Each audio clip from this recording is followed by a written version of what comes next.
So very good evening everyone, welcome to this channel the gate school.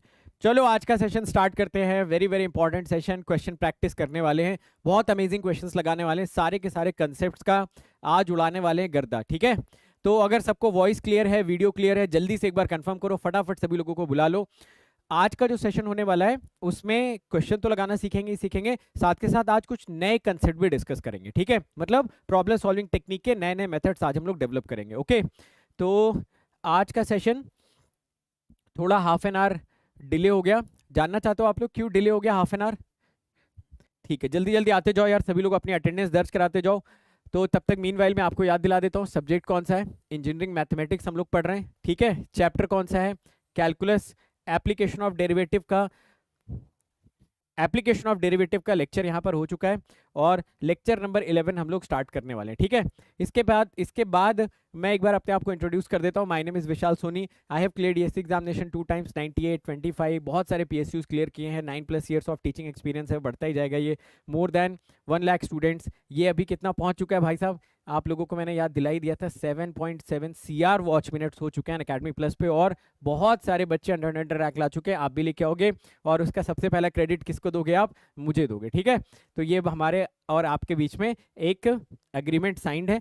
चलिए, Unacademy पे अभी latest कौन सा ऑफर चल रहा है? 4 महीने का सब्सक्रिप्शन आप सभी लोगों को फ्री मिल रहा है। किस पर? जब आप 24 महीने का सब्सक्रिप्शन लोगे तब। 12 महीने का सब्सक्रिप्शन लोगे तो 3 महीने का, 9 महीने का लोगे तो 2 महीने का। कोड कौन सा लगाना है बता दो सभी लोग जल्दी से। विशाल गेट, ये कोड लगा के आपको अनअकैडमी प्लस पे आ जाना है और बहुत ही बेहतरीन तरीके से मेरी गाइडेंस में तैयारी स्टार्ट कर देनी है। ठीक है, पूरी फुल गाइडेंस आपको मिलती है, टेक्निकल, नॉन टेक्निकल और पर्सनल गाइडेंस के साथ के साथ एक ग्रुप मिलता है जहाँ पे सारे के सारे डाउट्स आप सभी लोगों के सॉल्व कर दिए जाते हैं। अनलिमिटेड बैचेस के आपको एक्सेस मिल जाते हैं, 5600 से ज्यादा नए क्वेश्चंस की प्रैक्टिस मिलती है।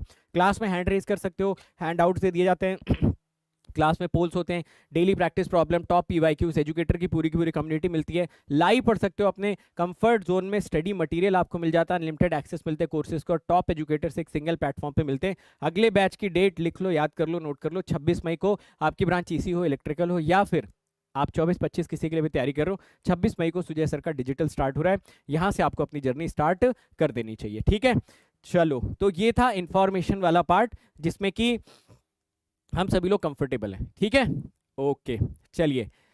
तो अनिकेत कुमार भाई, तो तुम्हारा वो नौबत कभी आएगी नहीं, समझ गए? अगर आपका इंटेंशन ही क्लियर नहीं है तो रैंक कहाँ से आएगी? रैंक के लिए पहले इंटेंशन क्लियर होनी चाहिए, समझ गए? चलो, तो मैं आपको बता देता हूँ कि मैं लेट क्यों हो गया था। असल में क्या हुआ यार कि मैं वैसे सुबह ऑफिस चला जाता हूँ। ठीक है, 9 बजे ऑफिस चला जाता हूँ, मेरा एक ऑफिस है। तो मैं वहाँ से जनरली 4:30 बजे निकलता हूँ और 5 बजे घर पहुँच जाता हूँ। आज 4:30 बजे मैंने अपने ड्राइवर को फ़ोन किया, मैंने बोला कि मुझे आ जाओ जल्दी से, चलते हैं, 5 बजे क्लास है। तो वो मुझे बोलता है कि आज तो आपकी क्लास थी ही नहीं। तो मैंने उससे पूछा तुम्हें कैसे पता मेरी क्लास नहीं है? तो बोलता है सुबह मैंने चेक किया था यूट्यूब चैनल पे जाके, तो आपकी कोई क्लास शेड्यूल नहीं दिखा रही थी, और आज की क्लास का जो सेशन था ना वो थोड़ा लेट बना था, तो मुझे बिना बताए कहीं और निकल गया था। फिर मैंने उससे पूछा तुम्हें कितना टाइम लगेगा आने में? वो बोला 40-45 मिनट लग जाएगा। तो फिर मैंने कैब किया, और कैब जिस रास्ते से लेके आता ना उसमें ट्रैफिक बहुत होता है। मेरा जो ड्राइवर है उसको एक शॉर्टकट पता है, तो वो 20-25 मिनट में मुझे घर पहुंचा देता है। तो उसके चक्कर में आज की क्लास जो है थोड़ी सी डिले हो गई। ठीक है ना? तो उसके भी पैसे कटेंगे, इस बात में तो कोई दो राय नहीं है। ठीक है, उसके भी पैसे कटने चाहिए भाई। अगर आप कहीं जा रहे हो तो कम से कम बता के जाओ। बट मगर मैं आपको एक मज़े की बात बताऊं, आपको पता है वो मेरा ड्राइवर कब से? ड्राइवर वर्ड मैं उनके लिए यूज़ नहीं करता हूँ। जब मैं इंडियन टेलीकम्युनिकेशन सर्विसेज में काम करता था ना, तो वो भी सरकारी ड्राइवर था।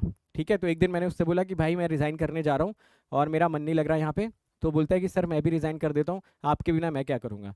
तो मान के चलो पिछले 6 साल से हम दोनों लोग साथ में काम कर रहे हैं। ठीक है, तो एक साथ दोनों लोगों ने सरकारी नौकरी छोड़ी, तब से वो मेरे साथी है पिछले 6 साल से। आप मान सकते हो 2017 से देख लो, 2023 हो गए, 6 साल।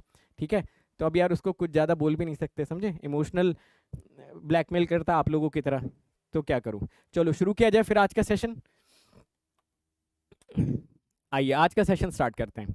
आज के सेशन को स्टार्ट करने से पहले मैं आप लोगों से ये पूछना चाहता हूँ कि कल वाला डिस्कशन क्लियर है? सारी बातें आपको अच्छी तरीके से समझ में आ गई थी? कल क्या क्या डिस्कस किया था हम लोगों ने? ओके, परफेक्ट, ठीक है ना? भाई 100 का आंकड़ा टच कराओ यार, सेंचुरी तो रहनी चाहिए ना अपनी क्लास में। इतनी मेहनत होती है क्लास में, इतनी मेहनत मैं करता हूँ, इतनी मेहनत टीम करती है, तो यार 100 का आंकड़ा अटेंडेंस में टच होने से ना थोड़ा सा फील ज़्यादा आ जाती है। तो 100 लोगों को प्रेजेंट रहना ही रहना चाहिए किसी भी सिचुएशन में, समझे मेरी बात को? ठीक है। कल जाते जाते हम लोगों ने एक क्वेश्चन भी टच कर लिया था, जहां तक मुझे याद है, मेरे ख्याल से वो क्वेश्चन भी आपने कर लिया था। बट आपने बोला कि सर आपने कंसेप्ट इतने सारे बताए बट सवाल तो आपने एक ही करवाया, तो सर कुछ और सवाल करवाइए और आज क्या क्या डिस्कस होने वाला वो भी बताइए। तो मैं आज आपको ना कुछ बड़े एक्सेप्शनल क्वेश्चंस करवाता हूं, और उसके साथ साथ आप सभी लोगों को आज मैं सिखाऊंगा सैडल पॉइंट के बारे में, जिसके बारे में आप लोग पहली क्लास से सुनते हुए आ रहे हो, है ना? तो आपके दिमाग में कहीं ना कहीं तो है यार, ये सैडल पॉइंट है, इसको किसी ना किसी दिन तो देखेंगे, बहुत तंग कर रहा है, बीच बीच में आ जाता है सैडल पॉइंट सैडल पॉइंट। तो आज उस सैडल पॉइंट का पूरा ऑपरेशन कर देते हैं, ठीक है? तो आज सैटरडे है, तो क्या कर रहे हो, क्या क्या हो गया, सैटरडे हो गया तो डेट पे गए हो आप लोग? सैटरडे तो ड्राई डे होता तो समझ में आता कि अच्छा चलो आज ड्राई डे है, तो उसके इंतजाम में लगे हुए हैं कहीं से। आज तो सैटरडे है ना, तो सैटरडे को जो पार्टी शुरू होगी वो तो शाम को शुरू होगी ना, सुबह से ही लगे हुए हो। जो जिस दिन ड्राई डे हो उस दिन बोला करो कि सर ड्राई डे है, आज इंतजाम करने में प्रॉब्लम हो रही है सर, सैटरडे है तब तो आपको आना चाहिए। ओके, चलो शुरू कर देते हैं फिर आज का सेशन। एक बार जल्दी से चैट बॉक्स में सभी लोग रेडी लिखो, बहुत मस्त मस्त क्वेश्चन करेंगे, मजा आ जाएगा आज की क्लास में, अलग ही लेवल पे कंसेप्ट चलेगा, ठीक है? ओके।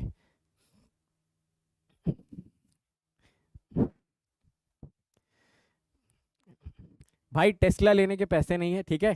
जिस दिन पैसे हो जाएंगे उस दिन सबसे पहला काम यही करूंगा, टेस्ला ही खरीदूंगा। ओके, सारे पैसे मेरे खर्च हो गए। Perfect, ready everyone? चलिए आइए, आज की क्लास का पहला सवाल आपका इंतजार कर रहा है। और पहले सवाल में एक उसने फंक्शन मेंशन किया है और बोल रहा है कि इस फंक्शन की एनालिसिस करके बता दो, इस फंक्शन की, है ना? अगर वो हमसे बोलता है कि फंक्शन के एनालिसिस करके बता दीजिए, इसका मतलब कहीं ना कहीं शायद वो फंक्शन के ग्राफिकल बिहेवियर की बात कर रहा है ना? और अगर फंक्शन में वो ग्राफिकल बिहेवियर की बात कर रहा है, तो आप में से सभी लोग मुझे बताएंगे फंक्शन के ग्राफिकल बिहेवियर की जिम्मेदारी कौन लेता है? जल्दी से बता दो सभी लोग। दुनिया का कोई भी फंक्शन आ जाए, उसके ग्राफिकल बिहेवियर की जिम्मेदारी कौन लेता है? तो आप बोलोगे सर एफ डैश एक्स। एक बार इसको डिफरेंशिएट करो, आपको सब कुछ यहां से पता चल जाएगा। बट किसी भी किसी भी किसी भी फंक्शन को डिफरेंशिएट करना उसके ग्राफिकल बिहेवियर का पहला स्टेप नहीं होता है।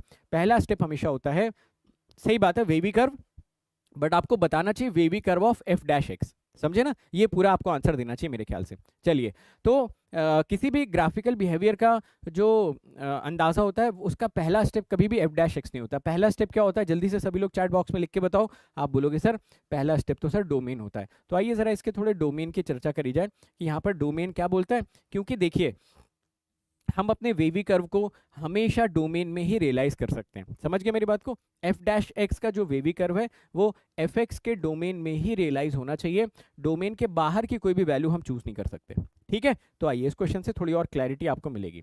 यहाँ पर हमको फंक्शन मेंशन कर रखा था ln x माइनस टू, ठीक है? ये एक फंक्शन हो गया, और दूसरे फंक्शन को मैं ऐसे लिख देता हूँ minus x square plus two x plus one, ठीक है? कोई मुझे इसका डोमेन निकाल के बता दो भाई साहब, बहुत ही बढ़िया।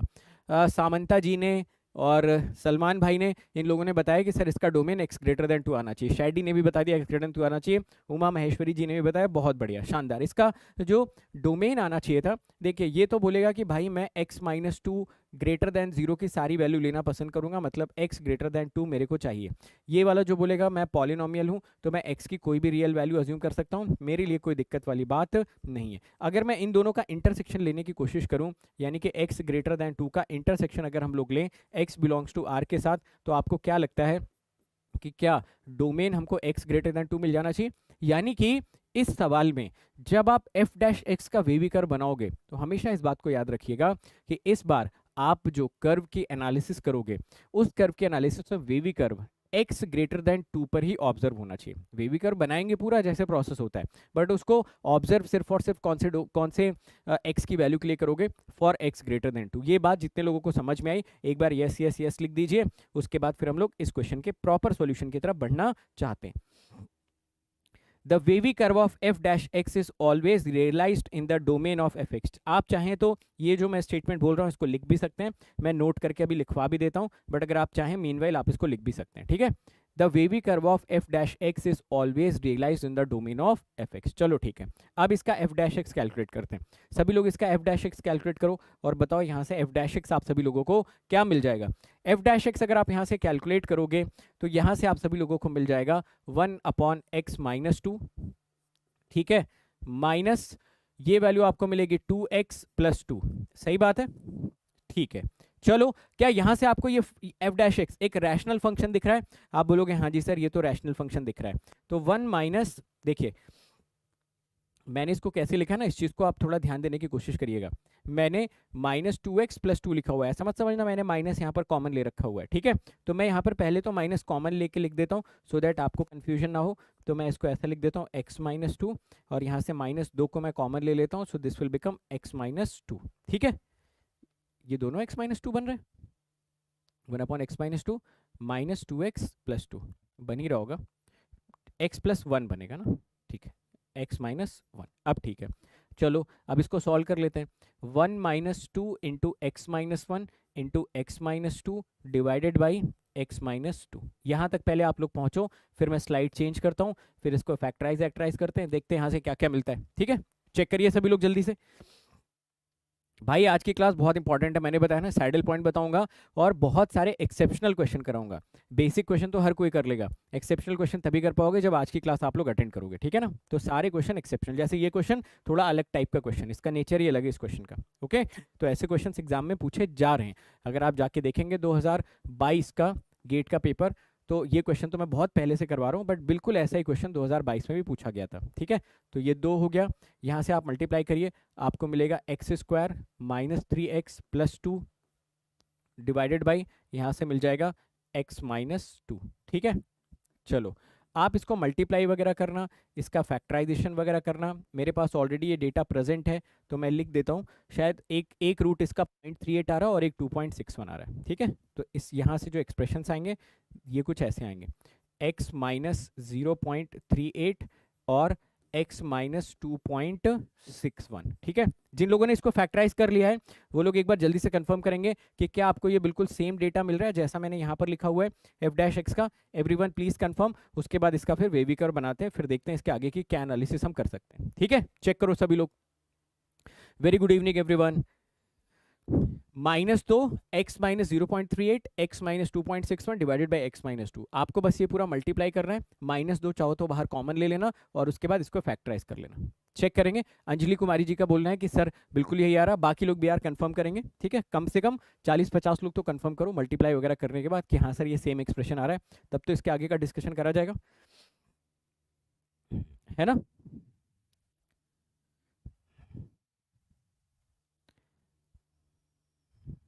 यही आ रहा पक्का?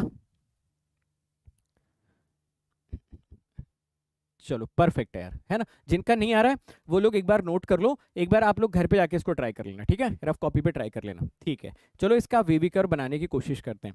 जब इसका हम वेवी कर्व बनाएंगे तो देखिए यहाँ पर कौन कौन से पॉइंट्स हमको लिखने चाहिए थे। एक तो सबसे पहले तो 2 को मैं ऐसा बबल के साथ बनाना चाहता हूँ, 2.61 को तो ऑब्वियसली मैं डॉट के साथ बना दूंगा, एंड जो 0.38 है उसको भी मैं डॉट के साथ बना दूंगा, ठीक है। 0.38 को भी मैंने डॉट के साथ बना दिया और उसके बाद मैं यहाँ पर जंपिंग करवा देता हूँ, ये लो ये लो ये लो ये लो, ऑल्टरनेट। यहाँ शुरुआत क्या माइनस से होगी, यहाँ पर बताओ क्या माइनस से शुरू करना चाहिए? भाई x का कोएफिशिएंट पॉजिटिव पॉजिटिव पॉजिटिव, बाहर माइनस का साइन आ रहा था, शुरुआत हमेशा माइनस से होगी। इसके बाद बताइए क्या ये प्लस हो गया, क्या ये माइनस हो गया, क्या ये प्लस हो गया? आई डोंट थिंक इसमें किसी को कोई प्रॉब्लम होनी चाहिए, बिल्कुल सही बात है, ठीक है ना। तो ये पॉइंट हम सभी लोगों ने ऑब्जर्व कर लिया। बट ये जो वेवी कर्व आपने बनाया था, ये वेवी कर्व आपने किसका बनाया था? एफ डैश एक्स का। This was wavy curve of f dash x, है ना, ठीक है।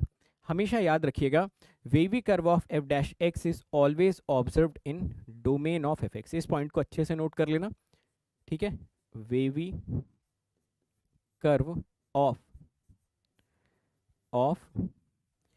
f dash x is observed in domain of fx in, क्योंकि देखो x की जो वैल्यू fx अलाउ ही नहीं कर रहा है उस पर आप कैसे ऑब्जर्व कर सकते हो? डोमेन का मतलब तो ये हो गया ना कि जो आपका फंक्शन है, डोमेन का मतलब यही हो गया, जो आपका फंक्शन है वो सिर्फ और सिर्फ ये बोल रहा है कि हम x की 2 से ज़्यादा वाली ही वैल्यू ले सकते हैं, और x की कोई भी वैल्यू इस फंक्शन में अलाउड ही नहीं है। अगर उस x की कोई भी वैल्यू 2 से जो कम है या जो 2 के बराबर, वो उसमें अलाउड ही नहीं है, तो आप इसमें रख कैसे सकते हो? यानी कि इस फंक्शन का बिहेवियर अगर हमें चेक करना है तो बिहेवियर तो हमेशा x ग्रेटर देन 2 के लिए चेक होना चाहिए। x लेस देन या x इक्वल टू 2 के लिए बिहेवियर कैसे चेक करोगे अगर वो वैल्यू ही अलाउड नहीं? ये बोल रहा है मैं ले ही नहीं सकता उस वैल्यू को, इनफाइनाइट या माइनस इनफाइनाइट में देने लगूंगा, यानी कि वो फंक्शन ही फाइनाइट नहीं रह जाएगा। चलिए खैर, अगर यहाँ तक सब कुछ क्लियर है तो ऑलमोस्ट हम लोग अपने एजेंडे पे पहुंच चुके हैं। अब ये जो वेवी कर्व है इसको मैं नेक्स्ट स्लाइड में बनाता हूँ। पहले तो बताओ ये स्लाइड पे सारी चीज़ें सबने नोट कर ली जो लिखा हुआ है? तो वापस से इस वेवी कर्व को नेक्स्ट स्लाइड में बनाते हैं और एक बड़ी इंटरेस्टिंग चीज़ वहाँ पे ऑब्जर्व करते हैं। ठीक है, ठीक है, नोट कर लिया सभी ने? ओके, चलो देखो ज़रा, देखिए। ठीक है, तो वेवी कर्व हमारा कुछ ऐसा बन रहा था। ये मिल गया था आपको 0.38, ठीक है, ये वैल्यू 2 थी, और ये आपका हो गया 2.61, ये मिल गया आपको x। ठीक है, जंपिंग जंपिंग जंपिंग आपने कराया, कुछ ऐसा सिनेरियो बना, माइनस प्लस माइनस प्लस। ठीक है, अब आप क्या किया करो ना, एक दीवार यहाँ पे खड़ी कर दिया करो। आप बोल रहे हो कि भाई मैं तो इसके आगे ही देखूंगा, है ना, इसको मैं सिर्फ और सिर्फ x ग्रेटर देन 2 के लिए ही विजुअलाइज करूंगा, और बाकी इसके पीछे जो वेवी कर्व है उससे मुझे कोई लेना देना नहीं है। समझ गए? यानी कि ये 2 से पहले वाला जो पूरा का पूरा वेवी कर्व था वो रिडंडेंट हो गया। ये हमारे ग्राफिकल बिहेवियर में किसी भी प्रकार से पार्टिसिपेट नहीं कर पाएगा, बिकॉज हमारा जो फंक्शन था उसका डोमेन x ग्रेटर देन 2 था। तो अगर मैं इसका बिहेवियर चेक करने की कोशिश करता तो मैं 2 से आगे इसकी जर्नी स्टार्ट करता, यानी कि मैं लिखता कि x जब हमारा 2 से लेके 2.61 के बीच में है तो क्या कहानी चल रही है, एग्जैक्टली x इक्वल टू 2.61 पर क्या चल रहा है, एंड 2.61 से लेकर इनफाइनाइट तक क्या चल रहा है। चलो फटाफट बताओ सभी लोग, ये तीनों चीज़ें कैलकुलेट करके क्या क्या होना चाहिए यहाँ पर। सबसे ऊपर क्या स्टेटमेंट आप दोगे? आप बोलोगे सर 2 से लेके 2.61 तक तो इसके अंदर पॉजिटिव दिख रहा था, इसका मतलब ये है कि इस रेंज में जो आपका फंक्शन आना चाहिए था, function must be strictly increasing. ठीक है, ये फंक्शन स्ट्रिक्टली इंक्रीज करेगा।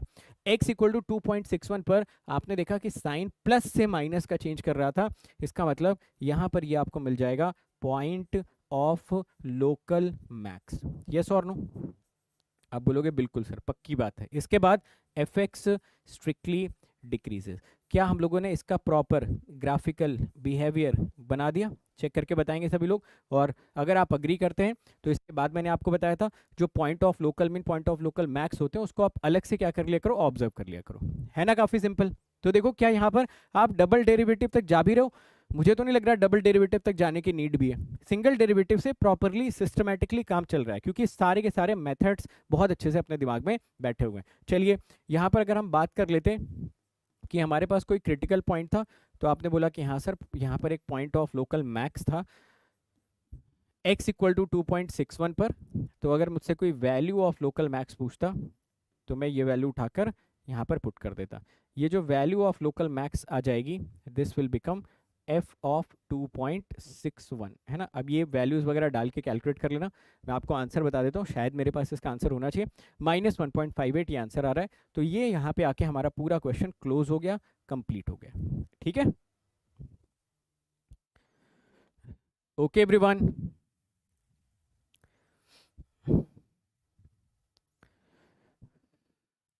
क्वालिटी यहाँ पे बता दिया ना 2.61। आदर्श पांडे मेरे भाई, इक्वालिटी के लिए ही तो ये बीच वाला पॉइंट लिखा हुआ है कि जब 2.61 की आप बात करो वहां पर लोकल मैक्स बनेगा, तो 2.61 पे फंक्शन इंक्रीजिंग थोड़ी हो जाएगा या डिक्रीजिंग थोड़ी हो जाएगा। तो क्या बोला जा रहा है कि 2 से लेके 2.61 तक ये फंक्शन बढ़ेगा, फिर इस स्ट्रिक्टली इस पॉइंट पर बनाएगा लोकल मैक्स, फिर यहाँ से यहाँ तक घटेगा। तो अगर तुम यहाँ पर भी इक्वल टू लगा दे रहे हो तो तुम बोल रहे हो 2.61 पे सर लोकल मैक्स भी होगा और डिक्रीज भी करेगा। दोनों कैसे पॉसिबल है? किसी पॉइंट पे फंक्शन लोकल मैक्स भी बनाएगा और डिक्रीज भी करेगा। अगर लोकल मैक्स बनाएगा तो उसके नेबरहुड की वैल्यूज उससे कम होनी चाहिए, और अगर डिक्रीज करेगा तो आपको जो नेबरहुड की वैल्यूज दिखनी चाहिए वो डिक्रीज करती हुई दिखनी चाहिए। दोनों एक साथ कैसे पॉसिबल है? समझे ना? इसीलिए तो ऐसे एनालिसिस हम लोग करते थे कि पॉइंट को अलग ट्रीट करते थे, रेंज को अलग ट्रीट करते थे। इक्वालिटी यहाँ पर भी लगा दोगे फिर तो वही बात हो गई कि सर मेरी गेट में भी पहली रैंक आ गई और कैट में भी पहली रैंक आ गई और यूपीएससी में भी। और IIT जेई में भी। और सर मेरे घर पे एक साथ 6 रिश्ते आ गए एक ही दिन। 6 मिठाई के डब्बे पड़े हुए हैं सर, समझ में नहीं आ रहा कौन सी मिठाई खा लूँ। तो आप बोलोगे सर क्यों मजाक कर रहे हो, तो मैं बोलूँगा भाई शुरुआत तो आप ही ने करी। ठीक, समझ गया मेरी बात को? ठीक है, चलो परफेक्ट। तो ये बात हमेशा याद रखिएगा, जो एफ डैश एक्स का वेवी कर्व है it should always be observed. कौन सी रेंज में ऑब्जर्व करोगे? जो आपके फंक्शन का डोमेन होगा। करेक्ट। चलो चेक कर लेना, -1.58 आ रहा है ना, ये चेक कर लेना, मेरे पास ये लिखा हुआ है और आज तक तो किसी ने इस पे उंगली नहीं उठाई, तो एक बार आप क्रॉस चेक करके देख लीजिए, है ना। हो सकता है आपका ही आंसर सही हो, बट अगेन आज तक किसी ने ऐसा नहीं बोला, तो इस वजह से मैं इसी को सही मान के चल रहा हूँ। ठीक है, अगले सवाल की तरफ बढ़ोगे। नेक्स्ट क्वेश्चन, अगला सवाल जो हम करने वाले हैं ना, नेक्स्ट क्वेश्चन, ये ना आपके दिमाग की बत्ती जला देगा ये क्वेश्चन, समझ रहे हो? ये आपके दिमाग की बत्ती जला देगा, बहुत ही शानदार क्वेश्चन है ये। देखने में बड़ा छोटा सा सवाल लग रहा है but very very interesting question. शुरू किया जाए इसको सॉल्व करना। आइए, सभी का -1 पॉइंट, चलो अभी चेक कर लेते हैं उसको चेक कर लेते हैं। मे बी शायद मेरे पास जो डेटा लिखा हुआ है उसमें भी गलती हो सकती है यार, है ना। ठीक है, चेक कर लेते हैं उसको। क्लास के एंड में एक बार याद दिलाना, तो कैलकुलेटर से कैलकुलेट कर लेते हैं। मुझे अपना कैलकुलेटर ढूंढना पड़ेगा हालांकि, बट चलो चलो ये क्वेश्चन सॉल्व करना स्टार्ट करते हैं। वेरी वेरी इंटरेस्टिंग क्वेश्चन, ठीक है, बहुत मज़ेदार क्वेश्चन है, आपको एक नया कंसेप्ट ये क्वेश्चन सिखा के जाएगा। आप देख रहे हो आज की क्लास में हम जितने भी क्वेश्चंस कर रहे हैं उसमें आपका जो फंक्शन है एफ एक्स, ये पॉलिनोमियल नहीं है ना, क्योंकि अगर एफ एक्स पॉलिनोमियल होता तो वो तो आप कर ही दोगे क्वेश्चन। तो आज की क्लास में हम एक्सेप्शनल क्वेश्चंस कर रहे हैं, थोड़े से डिफरेंट टाइप के क्वेश्चन कर रहे हैं, थोड़े नए कंसेप्ट सीख रहे हैं। पॉलिनोमियल का एक क्वेश्चन कर आपको करा दिया था, वो सफिशिएंट है, काफ़ी है, उससे सारे क्वेश्चन आपके हो जाएंगे, बट हम और मॉडल के क्वेश्चंस देखना चाहते हैं। चलिए, हाँ बहुत बढ़िया, किसी ने बताया R-0, सामंता जी ने इसका डोमेन बता दिया, बहुत ही बढ़िया। इसका डोमेन बाकी लोग भी कैलकुलेट करके बताओ, क्या इसका जो डोमेन आना चाहिए था उसमें हम x की सारी रियल वैल्यूज लेना पसंद करेंगे एक्सेप्ट 0? आप बोलोगे हाँ सर, है ना, 0 छोड़ के बाकी सारी वैल्यूज हम लोग ले सकते हैं। चलो सेकंड पे आते हैं। सेकंड वाले स्टेप में भी आप बोलोगे अब तो इसको डिफरेंशिएट करना पड़ेगा। फंक्शन के जो ग्राफिकल बिहेवियर की जिम्मेदारी होती है वो उसका डेरिवेटिव हमेशा गवर्न करता है। तो आपने एफ डैश एक्स यहाँ से कैलकुलेट करा, आपको मिला 1 - 1/x²। ये फंक्शन आपको यहाँ से मिल गया, f dash x is equal to 1 - 1/x²। इसको अगर मैं थोड़ा सा रीअरेंज कर देता तो मुझे मिलता x² - 1 अपॉन x², यानी कि यहाँ से मिल जाता x - 1 x + 1 अपॉन x²। ठीक है, इसका अगर मैं वेवी कर्व बनाना भी चाहता तो मैं वेवी कर्व इसका बड़ी आसानी से बना सकता था। चलो वेवी कर्व हमने इसका बनाया, एक पॉइंट हमको मिला -1 जिस पे कि मैं डॉट डालूंगा, एक पॉइंट मिलेगा 0, बबल डाल देते हैं, एक पॉइंट मिलेगा 1, इसको हम x कर देते हैं, जंपिंग जंपिंग खेल लेते हैं यहाँ पर, और सबसे बाहर साइन मुझको यहाँ पर प्लस दिख रहा है तो प्लस से साइन स्टार्ट कर लेते हैं। कोई ऐसा तो नहीं जिसको वेवी कर्व बनाने में कोई प्रॉब्लम हो रही है? ठीक है ना, प्लस 0 पे आओगे, ये x² था तो this will not change the sign, -1 इसकी पावर ऑड थी तो साइन चेंज हो जाएगा। जिस फैक्टर की पावर इवन होती है वहां पर साइन चेंज नहीं होता है, जिस फैक्टर की पावर ऑड होती है वहां पर साइन चेंज हो जाता है। तो आप बोलोगे सर नॉर्मली तो क्वेश्चन लग रहा है, अभी तक तो कोई ज़्यादा दिक्कत लगी नहीं, बिल्कुल ठीक ठाक लग रहा है ये क्वेश्चन। आप कह रहे थे कुछ अजीबोगरीब चीज़ यहाँ पे सीखने को मिलेगी, अभी बताता हूँ आपको क्या अजीबोगरीब चीज़ यहाँ पर हो रही है। अभी आप बिल्कुल सही बोल रहे हो कि अभी तक तो इस क्वेश्चन में कुछ भी यूनिक नज़र नहीं आ रहा है। हमने बोला -∞ से -1, ठीक है।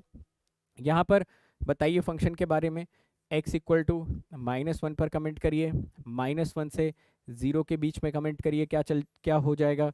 x इक्वल टू 0 पर बताने की कोशिश करिए, आपको क्या लगता है x 0 से 1 के बीच में बताने की कोशिश करिए, क्या हो जाएगा, और एग्जैक्टली 1 पर क्या हो जाएगा, और 1 से लेके इन्फिनिटी के बीच में क्या हो जाएगा। बड़ा लंबा चौड़ा यहाँ पर हिसाब किताब बन गया। चलो खैर एक एक करके बताना शुरू करते हैं। सबसे पहले बताओ -∞ से -1 के बीच में जो फंक्शन होगा क्या वो स्ट्रिक्टली इंक्रीज करेगा? आप बोलोगे हाँ, f x strictly increases, perfect. x equal to -1 पे साइन प्लस से माइनस चेंज हुआ तो ये हुआ हमारा पॉइंट ऑफ लोकल मैक्स। ठीक है, पूरा लिखना आपको जैसे मैं लिख रहा हूँ, ठीक है। नेक्स्ट वाले पे आए, -1 से 0 के बीच में आपने बोला एफ एक्स स्ट्रिक्टली डिक्रीजेस, ठीक है, फिर आप x इक्वल टू जीरो पर आए। कोई मुझे बताएगा x इक्वल टू जीरो पर हमको क्या बोलना चाहिए? यहाँ तक तो बिल्कुल ठीक है, ये जो आपने तीन बताया ना इसमें कोई डाउट ही नहीं है। x इक्वल टू जीरो पर कोई बताएगा कि क्या बोलना चाहिए या फिर हमारा क्या स्टेटमेंट होना चाहिए at x equal to zero? बोलो।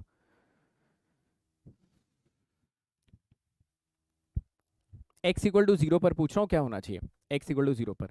तो आप बोलोगे कि सर जो x इक्वल टू जीरो वाला पॉइंट है it is not in the domain. अगर आप ये बोल रहे हो ना अनुपम माथुर जी, अगर आप ये बोल रहे हो कि sir neither maxima nor minima आ रहा है, या जो लोग बोल रहे हैं कि सर माइनस टू माइनस है तो नीदर मैक्सिमा नॉर मिनिमा, अगर आप नीदर मैक्सिमा नॉर मिनिमा बोल रहे हो एक्स इक्वल टू जीरो पर, यानी कि आप ये बोल रहे हो कि एक्स इक्वल टू जीरो हमारे फंक्शन में पुट किया जा सकता है।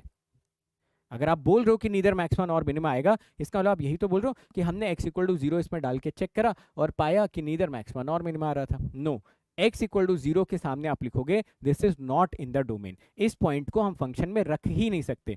जिस पॉइंट को हम फंक्शन में रख ही नहीं सकते उस पॉइंट पे हम फंक्शन का बिहेवियर कैसे बता सकते हैं? बताइए जरा, है ना? तो जो पॉइंट्स डोमेन में नहीं होते ना वहां पर हम कुछ कमेंट नहीं कर सकते, सिंपली लिख देंगे कि वो पॉइंट डोमेन में नहीं है। अगर आप कुछ भी बोलोगे वहां पर तो इसका मतलब आप ये बोल रहे हो कि उस पॉइंट को आपने उसमें डाल के चेक करा और पाया कि वहां पे ना तो मैक्सिमा बन रहा था ना तो मिनिमा बन रहा था। Making sense for everyone? तो इस बात को याद रखिएगा कि x इक्वल टू जीरो वाले पॉइंट पे हम कुछ नहीं बोलेंगे। ऐसा नहीं बोलेंगे माइनस से माइनस है तो फंक्शन डिक्रीज कर रहा है, या फिर x इक्वल टू जीरो पर हमारा नीदर मैक्सिमा नॉर मिनिमा बना। नो, हम बोलेंगे this is not in domain, बस, है ना? यहाँ से पल्ला झाड़ लेंगे कि भाई x इक्वल टू जीरो पे हम नहीं रख पा रहे हैं तो हमको नहीं पता क्या होगा। चलो जीरो से वन के बीच में बताइए, तो आप बोलोगे जीरो से वन के बीच में एफ एक्स स्ट्रिक्टली डिक्रीजेस। सही बात है, ठीक है। x इक्वल टू वन पर बताओ कि आपको माइनस से प्लस का साइन चेंज होता हुआ दिख रहा है, तो आपको मिलेगा पॉइंट ऑफ लोकल मिनिमा। और वन से लेके इन्फिनिटी के बीच में अगर आप जाओगे तो आपको f x again strictly increase करता हुआ दिख जाएगा। I hope this is making sense as of now. तो आप बोलोगे सर अभी भी कुछ अजीब नहीं लगा? अगर आप ये बोल रहे थे कि एक्स इक्वल टू जीरो वाला जो पॉइंट है ये बड़ा अमेजिंग पॉइंट है, तो ये तो कोई अमेजिंग पॉइंट नहीं है, तो ऑब्वियस सी बात है x equal to zero domain का पार्ट नहीं था तो लिख दिया उसके सामने। अभी भी इस क्वेश्चन में हमें कुछ अमेजिंग नहीं दिख रहा है ना? अभी तक तो नहीं दिख रहा है, बोलिए जरा। ठीक है, अभी तक मुझे भी इस क्वेश्चन में कुछ अमेजिंग नहीं दिख रहा है, बट इसके बाद कुछ अमेजिंग होने वाला है। ठीक है, इसके बाद इस क्वेश्चन में कुछ बहुत ही अमेजिंग होने वाला है। आइए जरा, ये तो हमारा पहला स्टेप होता था। फिर हम क्या करते थे? पॉइंट ऑफ लोकल मैक्स और पॉइंट ऑफ लोकल मिन को अलग से ऑब्जर्व कर लेते थे और इनकी वैल्यूज भी कैलकुलेट कर लेते थे। आइए जरा यहाँ पर देखिए, what is point of local max? बोलते जाओ सभी लोग। पॉइंट ऑफ लोकल मैक्स आप बोलोगे sir x equal to minus one. So what will be the value of local max? Put कर दो, value of local max will become equal to f of minus one which is equal to minus two. ठीक है, ये बहुत बढ़िया। Similarly अगर मैं आपसे पूछूं what is point of local मिन? पॉइंट ऑफ लोकल मिन, तो पॉइंट ऑफ लोकल मिन आपको क्या मिल जाएगा? x equal to one. And what is the value of local min?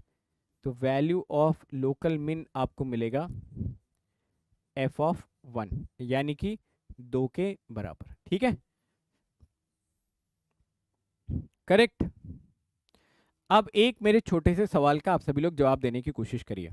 क्या value of local max minus two value of local मिन से ज्यादा हो सकता है? क्या लोकल मैक्सिमम की वैल्यू लोकल मिनिमम से ज्यादा हो सकती है? हाँ या ना? भाई सवाल तो यही बोल रहा है। सवाल में बोल रहा है कि point of local max minus one था तो लोकल मैक्स की वैल्यू माइनस दो आ गई। पॉइंट ऑफ लोकल मिन वन था तो वैल्यू ऑफ लोकल मिन दो आ गई। तो ये क्या हो गया भाई? क्या value of local max local मिन से कभी भी कम हो सकती है? आपको लगता है ऐसा पॉसिबल है? हो सकती है?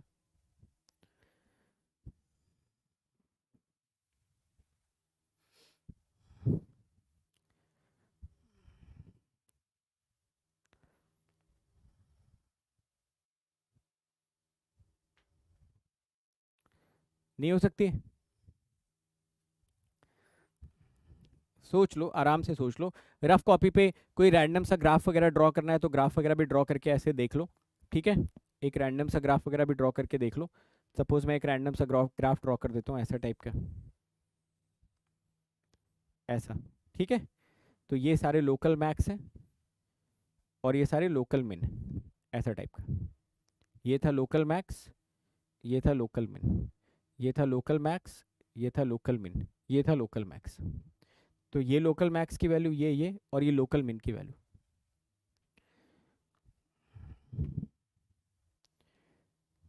यहाँ तो नहीं हो रहा है, यहाँ तो लोकल मैक्स ही ज़्यादा दिख रहा है, लोकल मिन कम, लोकल मैक्स ज़्यादा, लोकल मिन कम, लोकल मैक्स ज़्यादा, लोकल मिन कम। आइए ज़रा आपको समझाने की कोशिश करता हूँ। पहली चीज़ तो क्या लोकल मैक्सिमम की वैल्यू लोकल मिनिमम से कम हो सकती है? बिल्कुल हो सकती है, इसमें कोई डाउट ही नहीं है। ये रहा आपके सामने उदाहरण। अब ग्राफिकली आप इसको कैसे विजुअलाइज कर सकते हो, उसके लिए आपको इसका ग्राफ बनाना पड़ेगा भाई।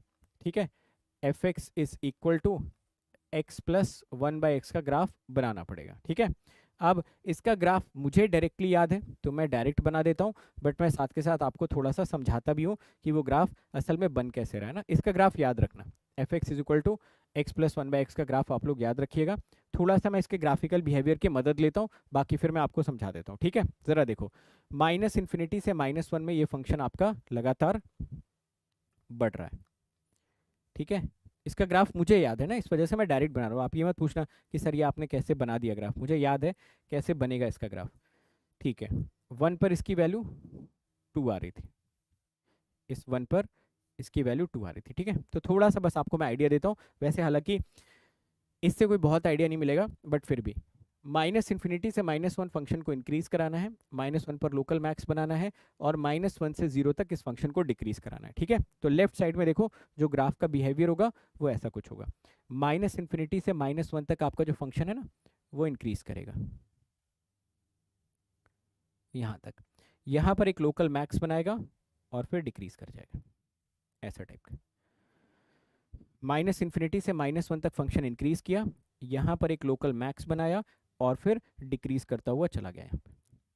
ठीक है, अगर इस फंक्शन की वैल्यू आप जीरो माइनस पर कैलकुलेट करोगे, ये तो जीरो था, अगर इसकी वैल्यू जीरो माइनस पर कैलकुलेट करोगे तो माइनस इन्फिनिटी मिलेगी, और अगर जीरो प्लस पर कैलकुलेट करोगे तो प्लस इन्फिनिटी मिलेगी। ठीक है ना, तो इस वजह से जीरो माइनस पर ये माइनस इन्फिनिटी पर गया और जीरो प्लस पर प्लस इन्फिनिटी पे गया। इसमें तो आप लोग मास्टर हो पहले से, जीरो प्लस जीरो माइनस पे कैलकुलेट करने में। भाई वन बाई एक्स से ही पता चल जाएगा ना, एक्स को जाने दो, one by x zero minus पर माइनस इन्फिनिटी लेके चला जाएगा, one by x zero plus पे प्लस इन्फिनिटी लेके चला जाएगा। ठीक है, अब एक बार आगे देख लेते हैं। आगे बोल रहा है कि जीरो से वन के बीच में फंक्शन स्ट्रिक्टली डिक्रीज होना चाहिए, वन पर लोकल मिन, वन से इन्फिनिटी फंक्शन स्ट्रिक्टली इंक्रीज करना चाहिए। तो देखिए यहाँ पर, यहाँ से यहाँ तक फंक्शन स्ट्रिक्टली डिक्रीज करेगा और उसके बाद इंक्रीज करता हुआ चला जाएगा। तो एक रफ सा मैंने आपको स्केच बताया यहाँ पर इस फंक्शन का। ठीक है ना, जीरो से लेके वन के बीच में फंक्शन लगातार डिक्रीज किया, वन पे लोकल मिन बताया बनाया और वन के बाद इंक्रीज करता चला गया।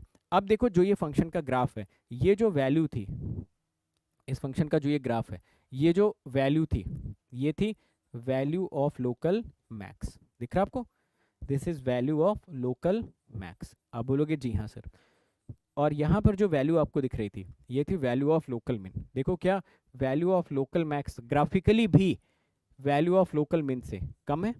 ठीक है, तो ऐसा बिल्कुल पॉसिबल हो सकता है, इसमें कोई रिलेशन नहीं है, समझे ना। ऐसा कोई स्टेटमेंट ही नहीं है कि वैल्यू ऑफ लोकल मैक्स हमेशा वैल्यू ऑफ लोकल मिन से ज़्यादा होना चाहिए या कम होना चाहिए या कुछ ऐसा, वो कुछ भी हो सकता है भाई, उस पर कोई हमारी जोर ज़बरदस्ती नहीं, वो ग्राफ पे डिपेंड करेगा, मैथमेटिकल कैलकुलेशन पे डिपेंड करेगा, जैसा मैथमेटिकल कैलकुलेशन आ रहा होगा वैसा हम एक्सेप्ट कर लेंगे। समझ गए, तो ये थी इस क्वेश्चन की एक बहुत इंटरेस्टिंग बात, जिसके थ्रू ये एक जो मिसकंसेप्शन जनरली हमारे दिमाग में होता है वो दूर होना चाहिए। ठीक है, तो मैं एक स्टेटमेंट बोलूं, आप लोग ट्रू फॉल्स में उसका आंसर करोगे। एक स्टेटमेंट बोले उसका ट्रू फॉल्स में आंसर करोगे। चलिए स्टेटमेंट जरा ध्यान से सुनिए आप सभी लोग। The value of local maxima should always be greater than the value of local minima. True, false?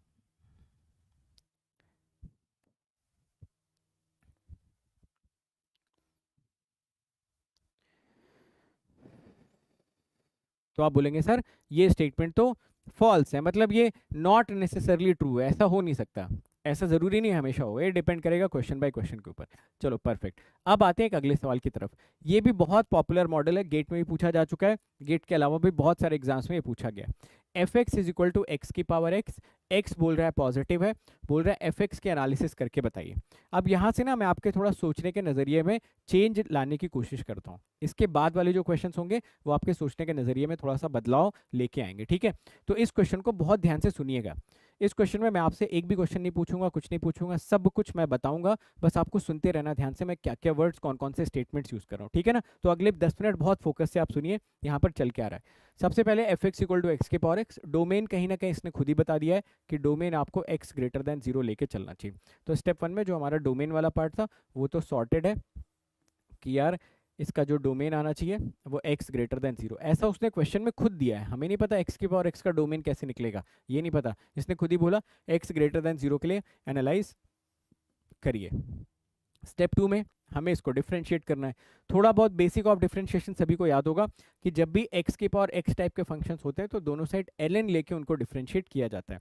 तो मैं इसको मान लेता हूँ y is equal to x की पावर x, दोनों साइड का अगर मैं ln ले लूँ तो ln y आपको मिल जाएगा x ln x। अगर मैं डिफरेंशिएट करूँ ये मिलेगा 1 by y d y by d x, और अगर मैं इसको डिफरेंशिएट करूँ तो ये x होगा, ln x का डिफरेंशिएशन 1 बाई एक्स हो जाएगा, प्लस ln x करोगे x का डिफरेंशिएशन 1 हो जाएगा, समझे।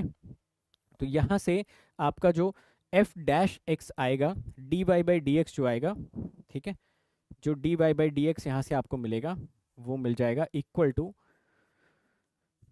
y into 1 plus ln x। यानी कि आप ऐसा बोल सकते थे f डैश x जो आपको मिला वो मिला x की power x 1 plus ln x। यहाँ तक एक बार सभी लोग हामी भरिए, जो लोग नोट कर रहे हैं नोट कर लो, फिर मैं आपको ना एक ऐसी चीज़ बताता हूँ जिससे आपका थोड़ा सा सोचने का दायरा बढ़ेगा।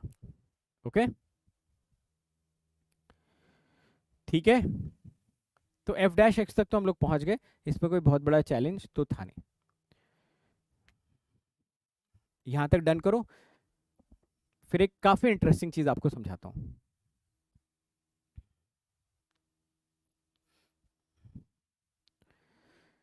ये अप्रोच आपने पढ़ा होगा ना 11वीं 12वीं में, और अगर ये अप्रोच नहीं पढ़ा है तो अब सोच लेना। अब मैंने बता दिया ना x की पावर x को कैसे डिफरेंशिएट करते हैं, ये हम पढ़ते हैं जब 11वीं में डिफरेंशिएशन होता है ना, तो एक मॉडल ये भी होता है। अगर आपको नहीं पता था पहले से तो ये मैंने आपको बता दिया, इसके बाद आप याद रखें, ठीक है ना।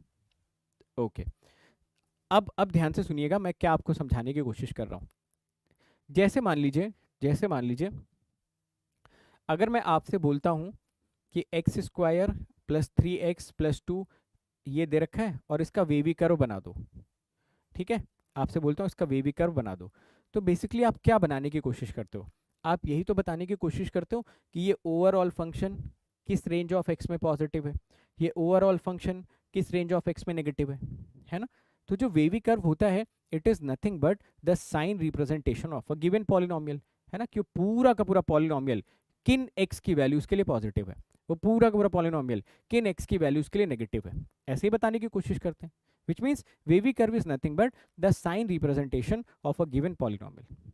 अब हमने जितनी अभी तक मेथडोलॉजी सीखी थी उसमें वेवी कर्व हम तभी बना पाते थे जब फंक्शन हमारा पॉलिनोमियल हुआ करता था, तभी हम उसको फैक्टराइज कर पाते थे, नंबर लाइन पे रिप्रेजेंट करते थे, जंपिंग करा देते थे, दिस दैट। ये बात हम सभी लोग अग्री करते हैं, यस। बट अगर आप इस फंक्शन को ऑब्जर्व करें, अगर आप यहाँ पर ऑब्जर्व करें तो हमारा अगला स्टेप ही था इसका वेवी कर्व बनाना। अब क्या इसका वेवी कर्व बनाने का हमारे पास कोई मेथड है? भाई हमारे पास अगर पॉलिनोमियल है तब तो मेथड्स अवेलेबल हैं, बट अगर कल को एफ डैश एक्स कोई साइनोसॉइडल फंक्शन आ जाए, एफ डैश एक्स मेरा कुछ एलन टाइप का आ जाए, एफ डैश एक्स मेरे कुछ और अजीबोगरीब से फंक्शंस आ जाएं, तो ऑब्वियसली उन सारे केसेस में हमारे लिए वेवी कर्व वाला मेथड तो काम नहीं करेगा। तो ऐसे केसेस में आपको एफ डैश एक्स का साइन खुद विजुअलाइज करना पड़ेगा, ठीक है। ऐसे केसेस में आपको ग्राफ की मदद से, थोड़ा कॉमन सेंस की मदद से इनके साइंस खुद विजुअलाइज करने पड़ेंगे कि असल में इस फंक्शन का मैं साइन कैसे चूज कर पाऊँ, मैं एक्स की ऐसी कौन सी वैल्यूज लूँ जिसके लिए एफ डैश एक्स पॉजिटिव हो या एफ डैश एक्स जीरो हो या एफ डैश एक्स नेगेटिव हो। तो वो चीज़ मैं आपको समझाने वाला हूँ, सुनिएगा ज़रा ध्यान से यहाँ पे, ठीक है। तो मैंने अगर यहाँ पर एफ डैश एक्स को थोड़ा सा समझा, अगले मैंने बोला ना 10 मिनट तक सुनते रहो मेरी बात को ध्यान से, 10 मिनट तक मेरी बात को ध्यान से आप लोग सुनते रहिए, क्योंकि ना इसके बाद वाले क्वेश्चंस में ये चीज़ ना ऑटोमेटिकली आपके दिमाग में आ जाएगी, ऑटो पायलट पे चलेगा। ठीक है, इसका हमको वेवी कर्व बनाने के लिए बोला जा रहा था।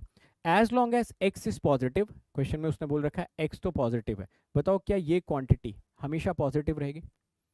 किसी भी पॉजिटिव नंबर की पावर पॉजिटिव कर दो तो नंबर तो पॉजिटिव ही रहेगा, है ना? तो ये क्वांटिटी तो पॉजिटिव हो गई, यानी कि हमको साइन बिहेवियर किसका कहीं से भी आइडेंटिफाई कर लेना चाहिए था, हमको साइन बिहेवियर आइडेंटिफाई करना चाहिए था 1 प्लस एल एन एक्स का, sign behaviour of 1 plus l N x का। अब मैं क्या करता हूँ, 1 प्लस एल एन एक्स का साइन बिहेवियर चेक करने से पहले एल एन एक्स का साइन बिहेवियर मैं चेक करता हूँ। ठीक है, देखिए एल एन एक्स का साइन बिहेवियर अगर आप चेक करोगे तो वो चेक करना काफ़ी सिंपल है। ये हो गया एल एन एक्स का ग्राफ, ये x हो गया and obviously this point is 1।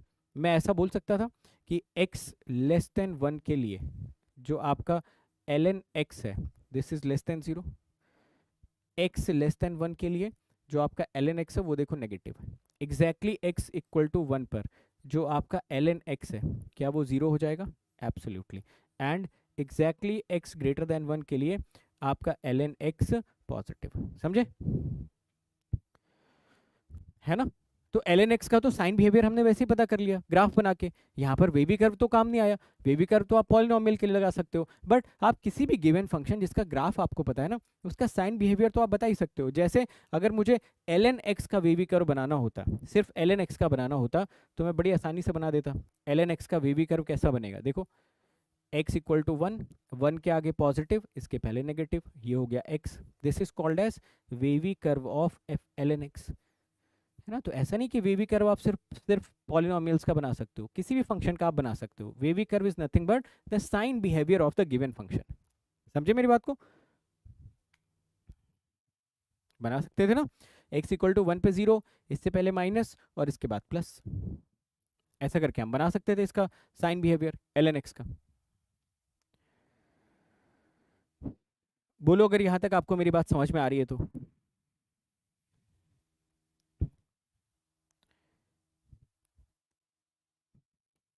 समझे? तो ये क्या साबित कर रहा है, जरा ध्यान से सुनिएगा मेरी बात को, मेरी बात को ध्यान से सुनिएगा। ये क्या साबित कर रहा है?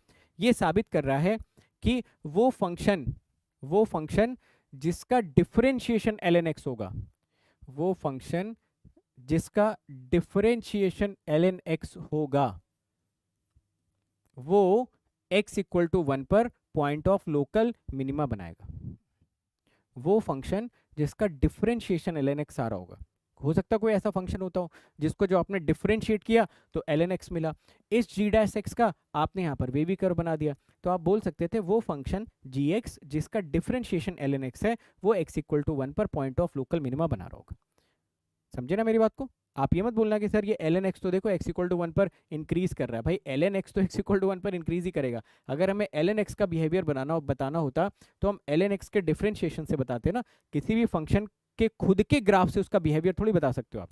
अगर आपको एफ एक्स का बिहेवियर बताना है तो एफ डैश एक्स का वेवी कर्व चाहिए ना, समझिए ना मेरी बात को? तो ऐसा कोई फंक्शन जिसका डिफरेंशिएशन एल एन एक्स आ रहा होगा वो x इक्वल टू 1 पर पॉइंट ऑफ लोकल मिनिमा बना रहा होगा। आई hope this point is making sense for everyone. समझे मेरी बात को? चलिए खैर हमें एल एन एक्स से कोई लेना देना नहीं था, बट यहाँ से एक क्लैरिटी मिली कि अच्छा ठीक है हम पॉलिनोमियल के अलावा भी बाकी फंक्शंस का साइन बिहेवियर चेक कर सकते हैं। करेक्ट बात है? ठीक है ना ये बात सभी के लिए?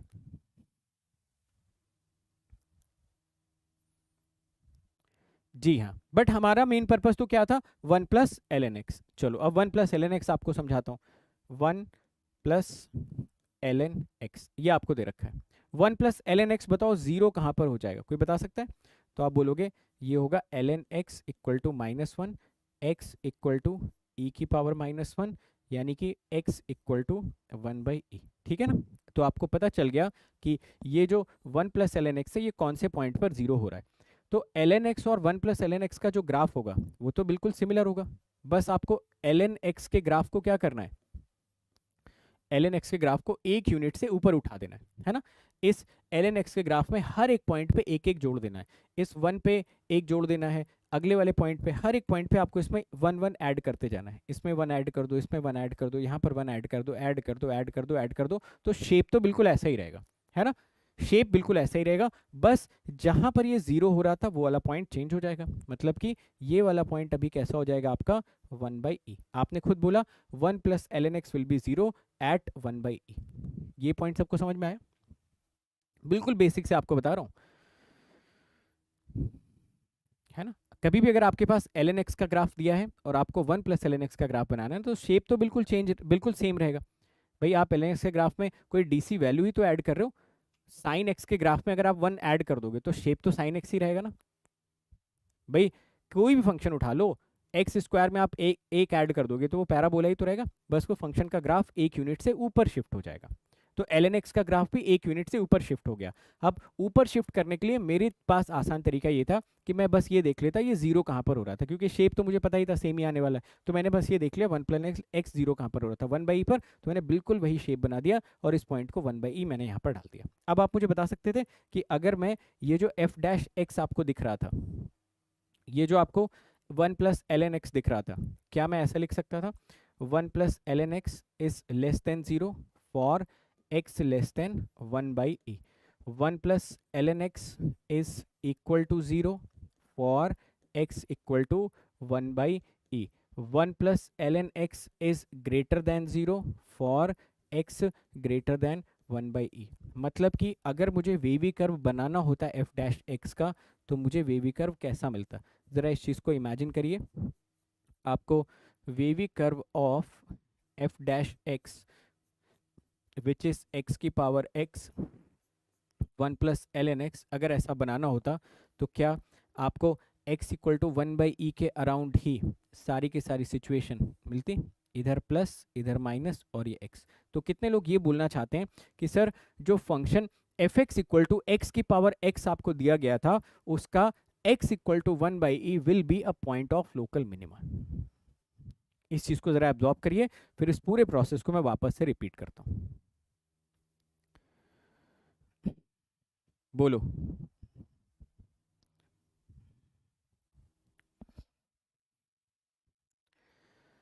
श्रवण कुमार जी, ये आपके सामने कैलकुलेशन रखी हुई है यार, ये कैलकुलेशन आपके सामने रखी हुई है।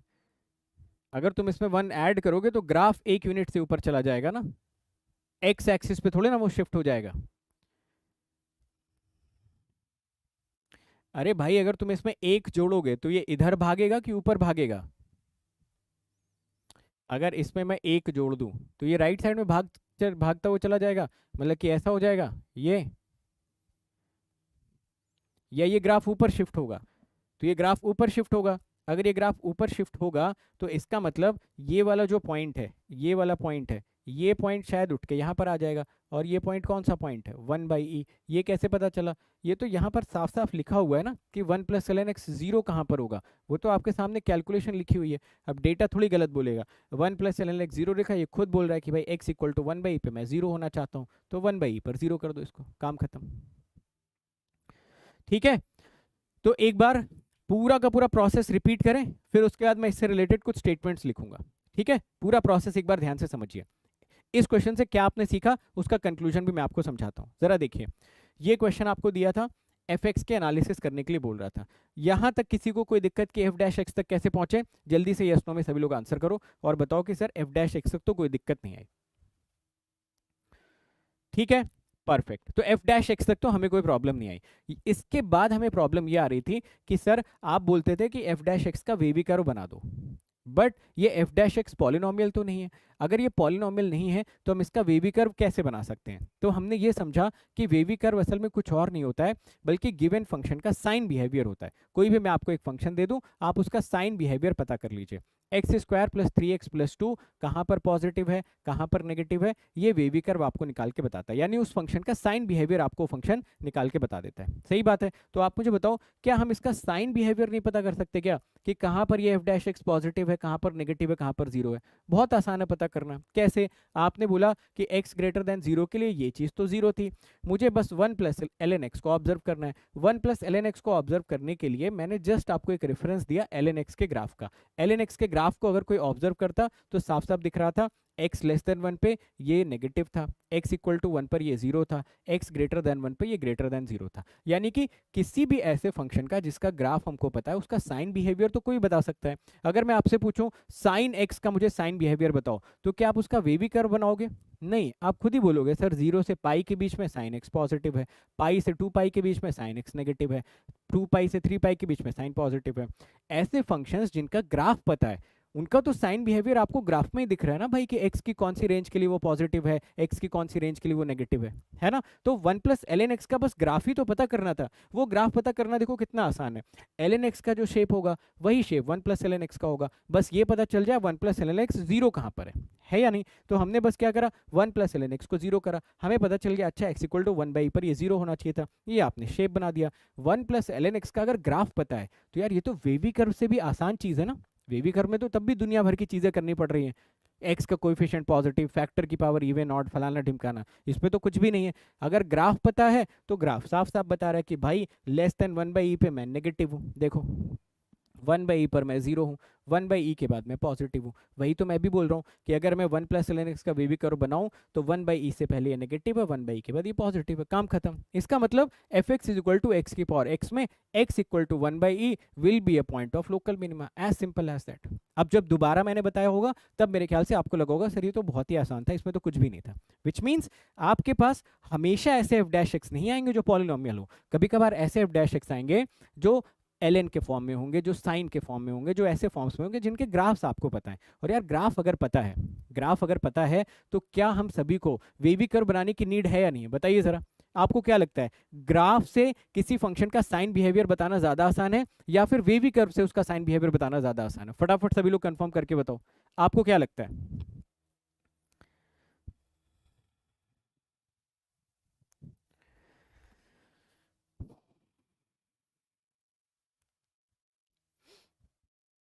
ग्राफ से ना भाई ग्राफ से तो साफ साफ पता चल जाएगा ना। ठीक है, परफेक्ट, यस। तो अब बताओ स्टेटमेंट्स लिखना स्टार्ट करें। यस, तो आप बोलोगे x equal to 1/e is point of local minima, है ना। तो अगर लोकल मिनिमा वैल्यू हमसे कोई पूछता, अच्छा इसका इसका हमने बिहेवियर नहीं बताया, बिहेवियर पूछा था उसने, चलो बिहेवियर बता देते हैं, बिहेवियर पहले बता देते हैं फिर इस पे आते हैं। इसके बाद ना आपको एक बड़ी इंटरेस्टिंग चीज़ बताता हूँ इसके बाद आपको एक बड़ी इंटरेस्टिंग चीज़ बताता हूँ, ठीक है। देखिए एक्स लेस देन 1/e पर जो आपका एफ एक्स है, क्या वो स्ट्रिक्टली इंक्रीजिंग है? क्योंकि आपने ये एफ डैश एक्स का वी कर्व बना रखा है ना यहाँ पर, ठीक है। एक्स इक्वल टू 1/e, क्या ये पॉइंट ऑफ लोकल मिनिमा है?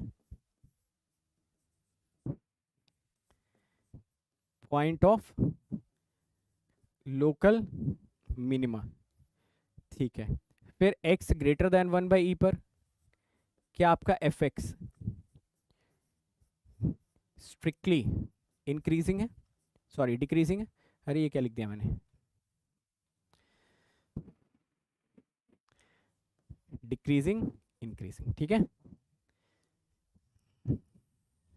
बोलो, तो फंक्शन का पूरा बिहेवियर पता चल गया, बहुत बढ़िया। अब क्या करते हैं, हमको पता चल गया पॉइंट ऑफ लोकल मिन, क्या है point of local min? x equal to 1/e। So what is the value of local min? Value of local min, तो पुट कर दो इसमें उठाकर 1/e की पावर 1/e, समझे? अरे कुछ बात पल्ले पड़ रही है। देखो मुझे ऐसा लग रहा है कि मुझे ये कंसेप्ट आप लोगों को बताना चाहिए, क्योंकि शायद ये आप लोग पचा ले जाओगे, एब्जॉर्ब कर लोगे, आपका डाइजेशन थोड़ा अच्छा होगा, यंग लोग हो तो मैं बता रहा हूँ। अगर कभी मुझे ऐसा लगता है कि ये कंसेप्ट शायद आप वो ऑडियंस नहीं हो तो मैं ये कंसेप्ट डिस्कस ही नहीं करता, बट मुझे लगता है आप लोग काफ़ी इंटेलिजेंट ऑडियंस हो तो ये सारी चीज़ें आप एब्जॉर्ब कर पा रहे होगे, ठीक है। आप अगर देखोगे ना तो हर बैच में मैं ये सब डिस्कशन नहीं करता हूँ, मुझे ऑडियंस का टेस्ट पता चल जाता है कि अच्छा भाई ऑडियंस ऐसी है जो पचा पाएगी, तो ही मैं डिस्कस करता हूँ। अगर मुझे लगता है कि नहीं तो फिर मैं ये सब छोड़ देता हूँ। 2-4 पॉलिनॉमियल के क्वेश्चन करवा के आप भी मस्त रहो, मैं भी मस्त रहूँ। बट मुझे लगता है आप लोग इंटेलिजेंट लोग हो, तो ये सारी चीज़ें आपने अच्छी तरीके से सुनी होंगी, समझी होंगी। इनको 1-2 बार प्रैक्टिस करोगे तो आपका दिमाग थोड़ा सा सोचने का नज़रिया बढ़ेगा। ठीक है, कोई बात नहीं, लेक्चर अटेंड नहीं कर पा रहे हो तो कर लेना। देखो, मैं इसलिए बोलता हूँ आप लोगों से कंसिस्टेंट रहने के लिए, लाइव आने के लिए, क्योंकि उससे क्या होता है ना, रेगुलरिटी बढ़ जाती है। मुझे पता है ना, क्योंकि मैं भी आप ही लोगों जैसा हूँ। मैं भी कभी कभी कोई ऑनलाइन कोर्स खरीदता हूँ, लाइव ऑनलाइन कोर्स। जैसे कि मैं आपको बताता हूँ, अभी मैंने कुछ दिन पहले एक कोर्स खरीदा था। कुछ दिन पहले मैंने एक कोर्स खरीदा था, उस कोर्स का, और बड़ा महंगा भी कोर्स खरीदा था, ठीक है, टाइम मैनेजमेंट का कोर्स था। और मैंने ये सोच के खरीदा था कि यार इसको लाइव अटेंड करूंगा, और वो लाइव कोर्स था, ठीक है। तो मैं क्या किया पहले दिन, और सुबह 10 बजे इसकी क्लास होती थी, सुबह 10 बजे इसकी क्लास होती थी, लाइव क्लास होती थी। तो मैंने क्या करा, ये कोर्स खरीद लिया, और पहले दिन 10 बजे लाइव गया। फिर मुझे पता चला यार रिकॉर्डेड तो अवेलेबल ही है। दूसरे दिन मैं नहीं गया 10 बजे, और भाई साहब वो दिन है और आज का दिन है, सिर्फ पहली क्लास अटेंड करी हुई है, और हर बार वही फॉरगॉट पासवर्ड वाली कैटेगरी में मैं भी चला गया हूँ, समझे। आज मैं आ रहा था कैब से, जब ऑफिस से आ रहा था, तो अचानक से मेरे दिमाग में आया, अरे भाई उतना महंगा कोर्स लिया था, उसको पढ़ा नहीं। फिर पासवर्ड डाला, पासवर्ड काम किया नहीं। अब फिर फॉरगॉट पासवर्ड किया, देख के थोड़ा तसल्ली मिल गया, अच्छा चलो कोर्स अभी मौजूद है यहाँ, बाद में करेंगे, समझ गए। तो मुझे पता है ऐसा ही होता है यार सबके साथ, इसलिए मैं बोलता हूँ आ जाए करो लाइव। लाइव आ जाओगे तो बैकलॉग्स नहीं रहेंगे, लाइव नहीं आओगे तो बैकलॉग्स होता ही होता है यार, मेरे साथ भी होता है, समझ गए। तो आपके साथ तो होगा ही होगा। और अच्छा खासा महंगा कोर्स है। अब देख के थोड़ी सी तकलीफ होती है, फिर सोचता हूँ चलो बाद में कर लेंगे, कोई प्रॉब्लम नहीं। ठीक है। और एक चीज़ मैं आपको और इंटरेस्टिंग चीज़ बताता हूँ। अभी अभी कुछ दिन पहले क्या हुआ था कि देखो यार, मैं तो किसी के बारे में कुछ बोलता नहीं हूँ, है ना। शायद आपने कभी मेरे मुंह से नहीं सुना होगा कि मैंने कभी किसी टीचर, किसी इंस्टीट्यूट, किसी के बारे में कुछ भी बोला होगा कभी भी, है ना, चाहे कोई भी सिचुएशन हो जाए। क्योंकि मुझे पता है ये सब चीज़ें टेम्परेरी होती है। और अगर अगर दो लोगों के बीच में लड़ाई है भी, तो आप दो लोग आइए एक कमरे में, और कमरा बंद कर लीजिए, और वहाँ पे जितना WWE खेलना है खेल लो, फिर उसके बाद बाहर चले जाओ। Public platform is not a right place to discuss all these things. मतलब पर्सनली मुझे ऐसा लगता है। जैसे मान लीजिए मेरी आदर्श पांडे जी से लड़ाई हो गई, तो अब आदर्श पांडे जी और मैं एक रूम में आ जाएंगे, लॉक कर देंगे रूम अंदर से, और हम लोग क्या करेंगे, बहसबाजी कर लेंगे वहाँ पे। या तो अग्रीमेंट होगा, या तो डिसएग्रीमेंट होगा, जो भी होगा, फिर बाहर चले जाएंगे। तो उसका पब्लिक डोमेन में जाने का कोई मतलब नहीं। आपको क्या लगता है, आप बताइए अपने हिसाब से। नहीं, आप मुझे बताइए आपके हिसाब से क्या होना चाहिए। जैसे मान लीजिए अगर दो लोगों के बीच में डिसएग्रीमेंट है, तो आपके हिसाब से बेटर वे या एक मेच्योर वे क्या होना चाहिए उसको हैंडल करने का। देखो, डिसएग्रीमेंट होना बिल्कुल जायज़ बात है, मैं इस बात से बिल्कुल अग्री करता हूँ कि हम कहीं पर किसी बात पे डिसएग्री कर सकते हैं। वैचारिक मतभेद हो सकता है हमारा किसी से भी, हम हो सकता है कि उसके विचारों से अलाइंड नहीं हो, है ना। तो क्या होना चाहिए, यही यही होना चाहिए। बट अभी कुछ दिन पहले क्या हुआ, मेरे बड़े अच्छे मित्र हैं, बहुत अच्छे मेरे उनसे संबंध हैं। बट उन्होंने मेरे बारे में कुछ कुछ बोला कि भाई वो तो केसेस बनाकर पढ़ाते हैं, और एक केस के बाद दूसरे केस के बाद तीसरा केस आ जाता है, तो चौथे केस को बाय द वे एग्जाम में पूछ लिया गया, तो चौथा केस वो अलग से इंक्लूड कर देते हैं। तो कई सारे लोगों ने मुझे बताया कि अरे वो तो आपके बड़े अच्छे मित्र हैं, आपके बारे में ऐसा ऐसा बोल रहे थे। मैंने कहा चलो कोई बात नहीं यार, होता रहता है, बोल दिया होगा इमोशन में आके, और इट इज़ फाइन। तो अभी मैंने देखा कल की क्लास में कि जो केसेस मैं पढ़ा चुका था, भाई साहब वही सेम टू सेम केस वो वहां पर पढ़ा रहे थे। तो यार ये कहाँ का न्याय है, ये तो अन्याय है ना। एक तरफ तो आप बोल रहे हो कि भाई मैं केसेस बना के पढ़ाता हूँ, और केसेस बना के पढ़ाना गलत है, और 2-3 दिन 4 दिन अगर ऑडियंस नहीं आई आपकी क्लास में, तो आप मेरे ही केस उठा के चिपका दे रहे हो। यार ये तो अन्याय है यार, है ना। अनन्या पांडे नहीं बोल रहा हूँ, मैं बोल रहा हूँ अन्याय है। कुछ लोग बोल रहे हैं अरे सर आपने तो अनन्या पांडे का नाम बोल दिया, बस सर क्लास खत्म हो गई यहीं पे, चलिए कल मिलते हैं। तो यार ये बात तो यार थोड़ी सी हजम नहीं हुई।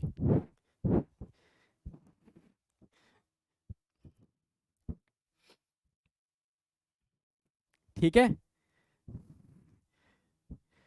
हालांकि देखो यार वो बहुत अच्छे मित्र हैं मेरे, ठीक है, अच्छे दोस्त हैं मेरे।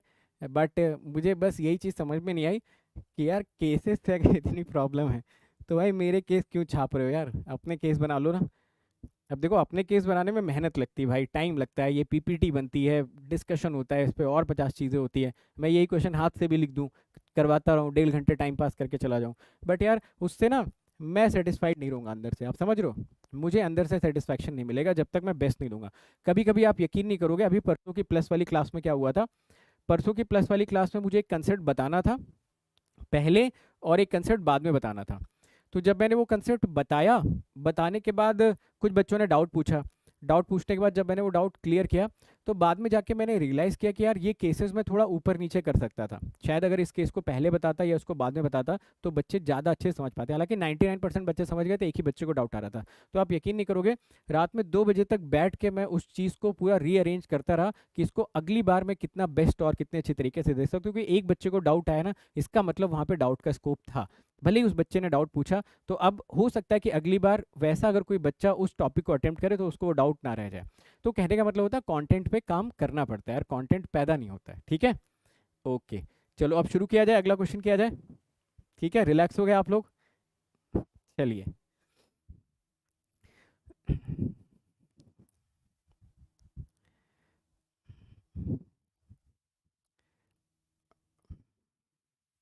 ओके सर, अगर हमें कोई फालतू में डिफेम करें तो हमें क्या करना चाहिए भाई? हमें उसकी तारीफ करनी चाहिए। ठीक है, गांधी जी जो बातें बोल बोल के गए थे ना, उसमें से कई बातें बहुत अच्छी हैं आज के वर्ल्ड में। अगर आपको कोई डिफेम कर रहा है, कोई लगातार आपको गलत बोल रहा है, आप उसकी हर बार तारीफ करिए। ठीक है, उसमें देखो अपना कुछ जाने वाला है नहीं। और जैसे मैंने बोला ना, भगवान ने आपको 2 कान किस लिए दिए पता आपको? 2 कान भगवान ने आपको क्यों दिए? एक कान से सुनने का और एक कान से निकालने का। ये सबसे सिंपल फंडा होता है। ओके, चलो अब इस क्वेश्चन पर आते हैं। ये फंक्शन आपको दे रखा है, बोल रखा है कि भाई साहब इसके एनालिसिस करके बताइए क्या हो जाएगा। करें एनालिसिस? आइए देखते हैं। Step 1। Step 1, x belongs to r। तो जो इसका डोमेन होगा, जो इसका डोमेन होगा वो हो जाएगा x बिलोंग्स टू r। सही बात है, डोमेन में तो कोई दिक्कत नहीं है। चलो इसको डिफ्रेंशिएट करते हैं। जब आप इसको डिफ्रेंशिएट करोगे तो डिफ्रेंशिएट करने के बाद ये फंक्शन आपको मिलेगा f डैश x। ठीक है, यहाँ से हो गया e की power minus x. X plus 2 का डिफ्रेंशिएशन 1 हो गया, प्लस x प्लस 2 हमने लिखा।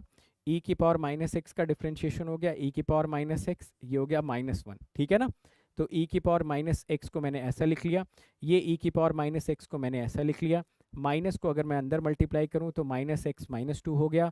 ये वैल्यू मिल गई e की पावर माइनस एक्स, और ये मिल जाएगा -x प्लस -x-1। बोलो ठीक है? ठीक, तो e की पावर माइनस एक्स आपने बाहर कॉमन ले लिया, -x-2 में एक जोड़ दोगे तो -x-1 आ गया। f डैश एक्स तो अपना सॉर्टेड है, मुझे ऐसा लगता है। ठीक है, बताओ इस f डैश एक्स का जो आप वेवी कर्व बनाने जाओगे, कोई ऐसा टर्म है जो आपको लगता है कि सर ये क्या कर रहा है यहाँ पर, इसको तो हटा ही दो आप? कोई ऐसा टर्म है जो आपको लगता है रिडंडेंट है, उसकी नीड नहीं है? बोलो।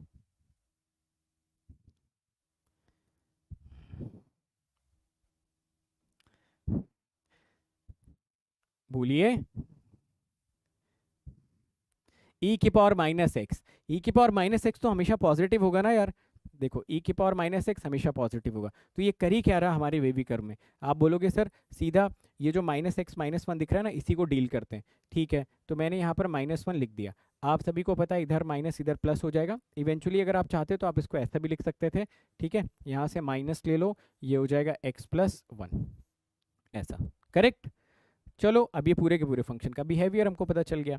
बता दूं ज़रा यहाँ से आप का, अगर मैं x वेरी करा दूं -इनफाइनाइट से -1, ये हो गया x इक्वल टू -1, ये हो गया -1 से इनफाइनाइट। यहाँ से बताओ कि आपका फंक्शन स्ट्रिक्टली इंक्रीज करेगा? आप बोलेंगे जी हाँ सर, ये फंक्शन स्ट्रिक्टली इंक्रीज करेगा। यहाँ से अगर हम लोग बात करें तो क्या ये पॉइंट ऑफ लोकल मैक्स बनाएगा? आप बोलोगे हाँ सर, ये पॉइंट ऑफ लोकल मैक्स बनाएगा। उसके बाद थर्ड वाले पॉइंट पर क्या आपका जो फंक्शन है वो स्ट्रिक्टली डिक्रीज करेगा? आप बोलोगे जी हाँ सर, स्ट्रिक्टली डिक्रीज करेगा। बिल्कुल सही बात है। अब अगर पॉइंट ऑफ लोकल मैक्स मिल गया है तो वैल्यू ऑफ लोकल मैक्स भी निकालना आपकी जिम्मेदारी है। ठीक है, इतना नोट कर लो, फिर वो 2 पॉइंट भी लिखते हैं, फिर एक लास्ट क्वेश्चन और करते हैं, फिर चलते हैं सैडल पॉइंट की तरफ। ठीक है, सैडल पॉइंट भी बहुत सैड हो गया है, आपसे मिलना चाहता है, और आपसे मिलने के बाद वो और सैड हो जाएगा। ठीक, चलिए। तो पॉइंट ऑफ लोकल मैक्स यहाँ से आपको मिल रहा है, point of local max x equal to -1। तो what is the value of local max, what is the value of local max? तो ये वैल्यू आपको मिल जाएगी,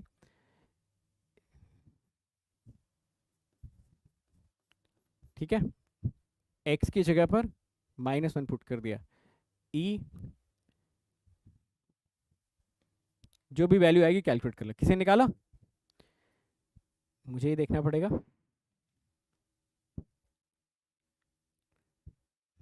तो ये वैल्यू कितनी आ रही है, अच्छा यहाँ पर पुट करना है ना, तो ये हो जाएगा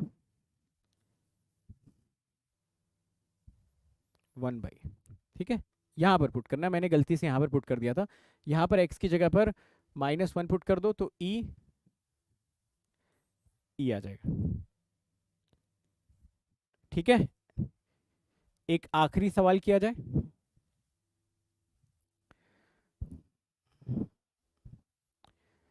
आइए एक आखिरी सवाल करते हैं, ठीक है, सैडल पॉइंट से पहले। चलो ये क्वेश्चन दिया गया है, f x is equal to sine की पावर 4x प्लस कॉस की पावर 4x, बोल रहे हैं इस पूरे फंक्शन को एनालाइज करके बता दो, ठीक है। चलो एनालाइज करते हैं इस फंक्शन को। सबसे पहले तो स्टेप 1 में आप इसका डोमेन बता दो, स्टेप 1 में इसका आप डोमेन कैलकुलेट करके बता दो। डोमेन आपको क्या मिल जाएगा, तो इसका डोमेन मिल जाएगा x बिलोंग्स टू r, ठीक है। तो आप बोलोगे ठीक है सर, अब इसको डिफ्रेंशिएट करना चालू करते हैं। जैसे आप इसको डिफ्रेंशिएट करोगे, ये आपको मिलेगा 4 साइन क्यूब x, ठीक है। साइन क्यूब x का, साइन x का differentiation cos x, then -4 cos cube x, और cos x का डिफ्रेंशिएशन माइनस साइन x हो जाएगा। तो मैंने पहले यहाँ पर माइनस लगा दिया था, ठीक है। आइए ज़रा इसको थोड़ा सा रीअरेंज करते हैं। यहाँ से अगर मैं ध्यान से देखूँ तो मुझे 4 साइन एक्स और कॉस एक्स तो कॉमन दिख रहा है, दिख रहा है 4 sine x cos x common. अंदर आपको मिलेगा sine square x minus cos square x, ठीक है, परफेक्ट। ये देखो अगर मैं 2 यहाँ पे रहने दूँ तो ये बचेगा 2 साइन एक्स कॉस एक्स, ठीक है। और अगर मैं माइनस साइन यहाँ से कॉमन ले लूँ तो ये बचेगा cos square x minus sine square x, और ये जो माइनस साइन था इसको मैं यहाँ पर अटैच कर देता हूँ, ये होगा -2 टाइम्स, ये देखो 2 sine x cos x will become sign 2x, cos square minus sine square x will become cos 2x, फिर 2 साइन एक्स कॉस एक्स आपका हो जाएगा माइनस साइन 4x, ठीक है। देखो 2 sine A cos B sine 2a, minus का sign बाहर रहने दिया। तो जो एफ डैश एक्स है, क्या सभी लोगों का माइनस साइन 4x आया? एक बार जरा चेक करिए और बताइए, बोलो।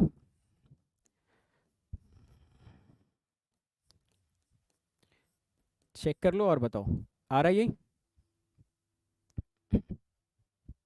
हाँ, this series is for all branches. हाँ भाई, मैं 12वीं तक हिंदी मीडियम से था, यूपी बोर्ड हिंदी मीडियम, ठीक है, सरकारी स्कूल।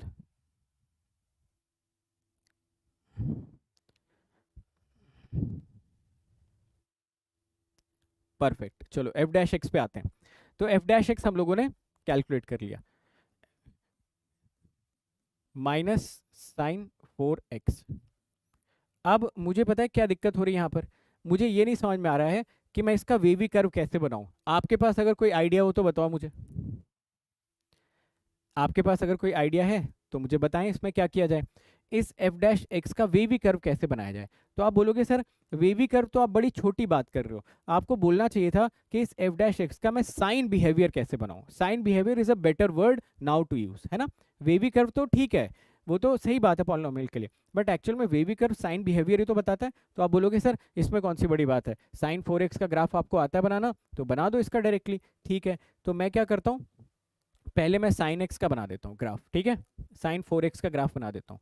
साइन 4x बस देख लो कहाँ कहाँ पर जीरो हो जाएगा। तो साइन 4x जब आप जीरो करेंगे तो क्या यहाँ से 4x आपको n पाई के बराबर मिल जाएगा? जी हाँ। क्या x की वैल्यू आपको n पाई बाई 4 मिल जाएगी? एब्सोल्युटली, यानी आपको ये पता चल गया एटलीस्ट कि साइन x का ग्राफ हमको कैसा दिखने वाला है। तो मैं पहले साइन 4x का ग्राफ बनाता हूँ, ओके, फिर माइनस साइन 4x का ग्राफ आपके रेफरेंस के लिए ड्रॉ कर दूंगा। बहुत बढ़िया, जितने भी लोगों ने बताया कि सर ग्राफ से देख लीजिए, उनके कंसेप्ट्स बिल्कुल अच्छी तरीके से क्लियर हो रहे हैं, उनको समझ में आ गया है कि भाई वेवी कर्व वर्व तो ये सब कहने की बात है, असल में हमें साइन बिहेवियर देखना चाहिए। अगर पॉलिनॉमियल है तो वेवी कर्व से कर लेंगे, और नहीं है तो ग्राफ अगर पता है तो ग्राफ तो बता ही देगा एटलीस्ट हमें, ठीक है ना। ये बताओ माइनस साइन 4x बनाने के लिए आपको क्या करना पड़ेगा?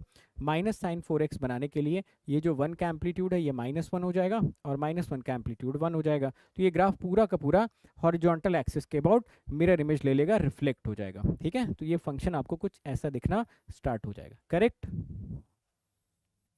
बहुत बढ़िया, यानी कि ये वैल्यू अगर आप देखोगे तो दिखेगा 0, ये वैल्यू पाई बाई 4, और ये वैल्यू आपका पाई बाई 2। ये मैं कहाँ से लिख रहा हूँ? यहाँ से, इसमें इंटीजर्स मल्टीप्लाई करते जा रहा हूँ, ठीक है।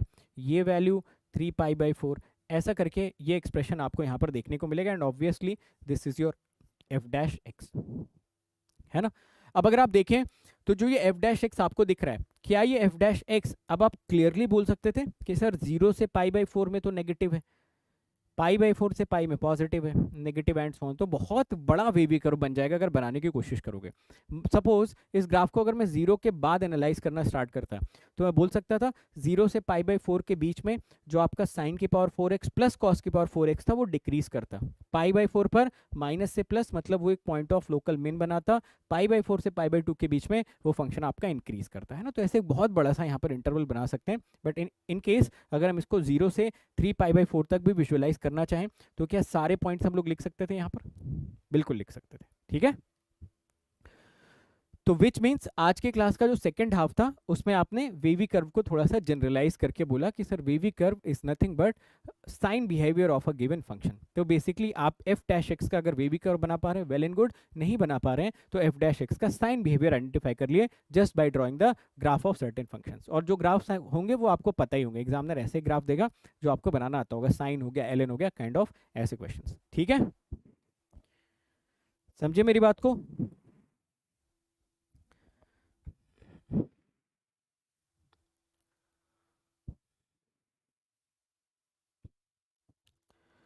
चलो,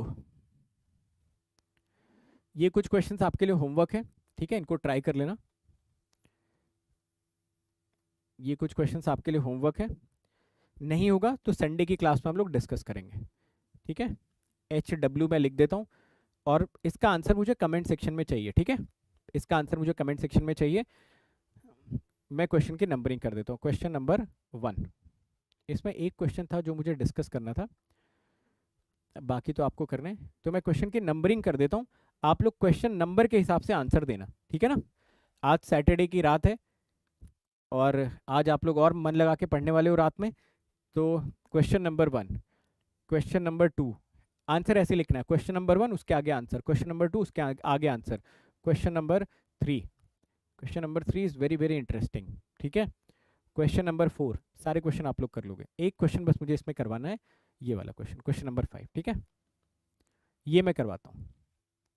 तो क्वेश्चन नंबर 1, 2, 3, 4 का आंसर आप सभी लोग देंगे, ये वाला सवाल मैं आप लोगों को करवाता हूँ। हालांकि ये क्वेश्चन आप कल परसों की क्लास में भी करोगे, ठीक है। परसों की क्लास में हम लोग कुछ एक्सेप्शनल क्वेश्चंस करेंगे, वहां पे ये वापस से आएगा, बट अभी यहाँ पे दिख गया तो यहीं पे इसको निपटा देते हैं, ठीक है। एक वेरियस मॉडल करके हम लोग पढ़ेंगे, एक वेरियस मॉडल करके हम लोग पढ़ेंगे, तो उस पर भी हम लोग इसको देखेंगे, ठीक है। ओके, चले ये क्वेश्चन करें फिर सीधा सैडल पॉइंट पर आते हैं, ठीक है। ये एक काम करते हैं, इसको मिसलीनियस वाले के साथ में ही करते हैं, है ना। अभी सैडल पॉइंट पढ़ लेते हैं, टाइम कम बचा हुआ है, तो ये क्वेश्चन आप लोग मत सॉल्व करना, जो हम लोग मिसलीनियस वाले क्वेश्चन करेंगे ना उसमें ये क्वेश्चन आपको दिखेगा ही दिखेगा यार, ठीक है। यार मिसलीनियस की तो आज तक स्पेलिंग याद नहीं हुई, तो समझ गए, इसको शॉर्ट में लिख देते हैं, लेटर ऑन इसको हम लोग करेंगे ही डिस्कस। हमारे पास टोटल 6 ऐसे क्वेश्चंस हैं जो बिल्कुल ही अलग होते हैं, बिल्कुल अलग होते हैं, उन पे कभी गेट में क्वेश्चन नहीं पूछा गया है बट पूछा जा सकता है, ठीक है। ओके, ठीक है, ये लीस्ट कर लो इसको, ये लीस्ट है, इसको लीस्ट कर लो।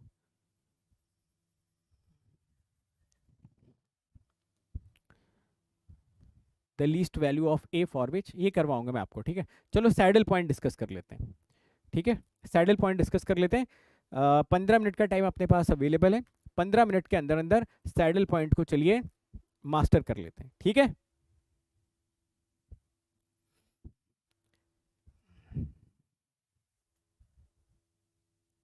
तो आप 5वां क्वेश्चन मत लगाना, बट क्वेश्चन नंबर 1 2 3 4 का आंसर मुझे चाहिए, ठीक है। जितने भी सीरियस कैंडिडेट है सॉल्व करना चारों क्वेश्चन का आंसर चैट बॉक्स में लिख के जाना है, ठीक है। चलो अगले 15 मिनट तक आपको मेरी बात और सुननी है, सैडल पॉइंट आपके काबू में आ जाएगा, ठीक है। चलिए जरा देखिए, सैडल पॉइंट का मतलब क्या है। सैडल पॉइंट को क्या भी बोलते हो आप लोग, पॉइंट ऑफ इनफ्लेक्शन। क्या बोलते हो सैडल पॉइंट को, पॉइंट ऑफ इनफ्लेक्शन, ठीक है। अगला point, saddle point can never be a point of local minima और लोकल मैक्सिमा। क्या आप इस बात से अग्री करते हैं,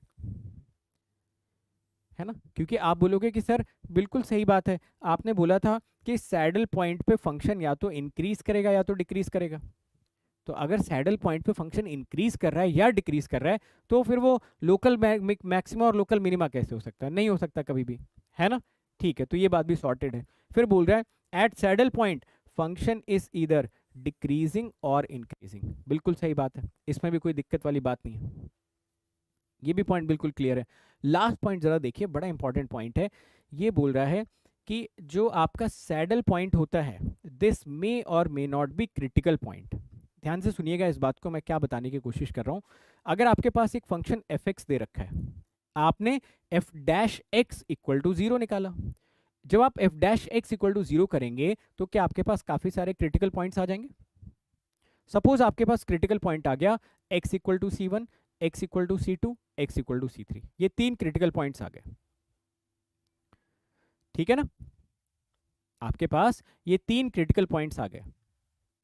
अब ये जो 3 क्रिटिकल पॉइंट्स आपके पास अभी मौके पे प्रेजेंट हैं, ये 3 क्रिटिकल पॉइंट में से भी सैडल पॉइंट हो सकता है या सैडल पॉइंट इनके अलावा भी हो सकता है।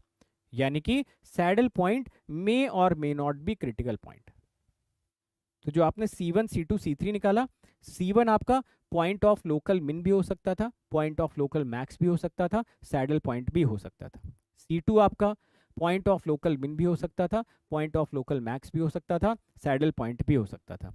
C3 आपका पॉइंट ऑफ लोकल मिन भी हो सकता था, पॉइंट ऑफ लोकल मैक्स भी हो सकता था, सैडल पॉइंट भी हो सकता था। एंड हो सकता है कि इसके अलावा और कोई सैडल पॉइंट भी एग्जिस्ट कर रहा होता।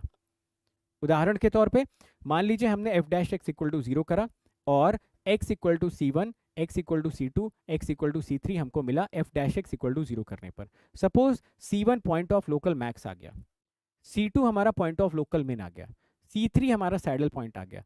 तो हो सकता है कि 2 और सैडल पॉइंट्स भी एग्जिस्ट कर रहे हो, C4 C5, जो कि हमें वहां पर नहीं दिख रहे होंगे। उसका एक अलग प्रोसीजर डेवलप करना पड़ेगा।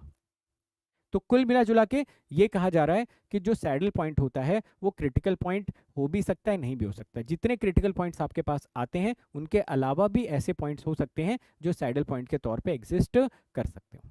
समझे मेरी बात को। तो अब ये लास्ट वाला स्टेटमेंट आई थिंक ज्यादा क्लियर आपको हो रहा होगा। सैडल पॉइंट मे और may not be critical point, very very important point है ना। तो आप f dash x equal to 0 करोगे, वहां से आपकी कोई एक्सपेक्टेशन नहीं होनी चाहिए सैडल पॉइंट की।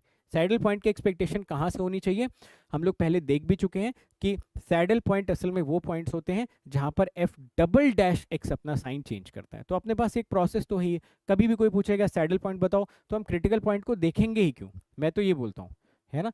सैडल पॉइंट का क्रिटिकल पॉइंट से तो कोई नाता हमें रखना ही नहीं चाहिए, जो अपने पास प्रोसेस ऑलरेडी बिल्डअप है।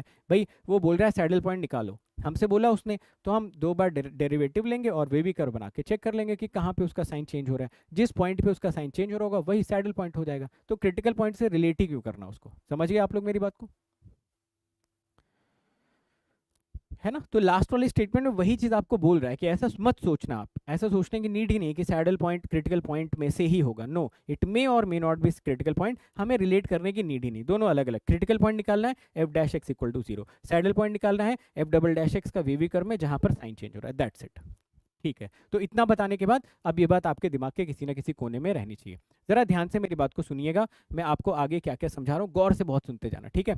ग्राफिकल अंडरस्टैंडिंग लेते हैं सैडल पॉइंट का। किसका? सैडल पॉइंट का ग्राफिकल अंडरस्टैंडिंग लेने की कोशिश करते हैं। जरा देखिए यहाँ पर, ये जो शेप आपको दिख रहा है, ये शेप, क्या मैं इस शेप को कॉनकेव डाउन बोल सकता हूँ? केव का मतलब क्या होता है? गुफा, है ना। अब देखो, इस गुफा में आप घुसने के लिए नीचे से एंटर करोगे, तो आप इसको बोल दो कॉनकेव डाउन, ठीक है। ऐसे याद कर लो। अभी परसों प्लस की क्लास में ही किसी बच्चे ने मुझे बताया कि सर ऐसे याद करना ज़्यादा आसान है। मुझे भी समझ में आया कि हाँ भाई, ऐसे याद करना ज़्यादा आसान है। केव का मतलब गुफा हो गया, और डाउन उसने वहाँ पर लिख दिया, तो देखो कहाँ से एंटर करोगे, नीचे से, तो ये शेप अब आपको कभी भूलेगा नहीं। सही बात है। ऐसे सोचो, कॉनकेव अप, केव का मतलब गुफा, और ऊपर से आपको एंटर करना है, तो this shape becomes concave up. Making sense for everyone? अब तो नहीं भूलोगे कभी भी नाम।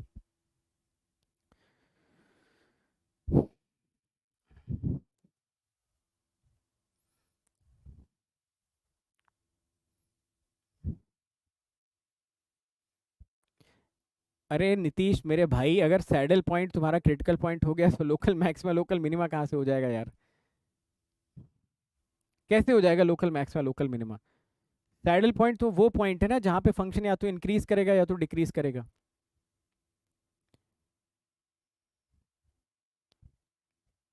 ठीक है ना। तो दोनों चीजें, फिर वही चीज आप बोल रहे हो, आईआईटी में भी पहली रैंक, गेट में भी पहली रैंक, यूपीएससी में भी, कैट में भी, 6-7 रिश्ते भी आ गए, मिठाई के डब्बे भी आ गए। ऐसा कैसे हो सकता है?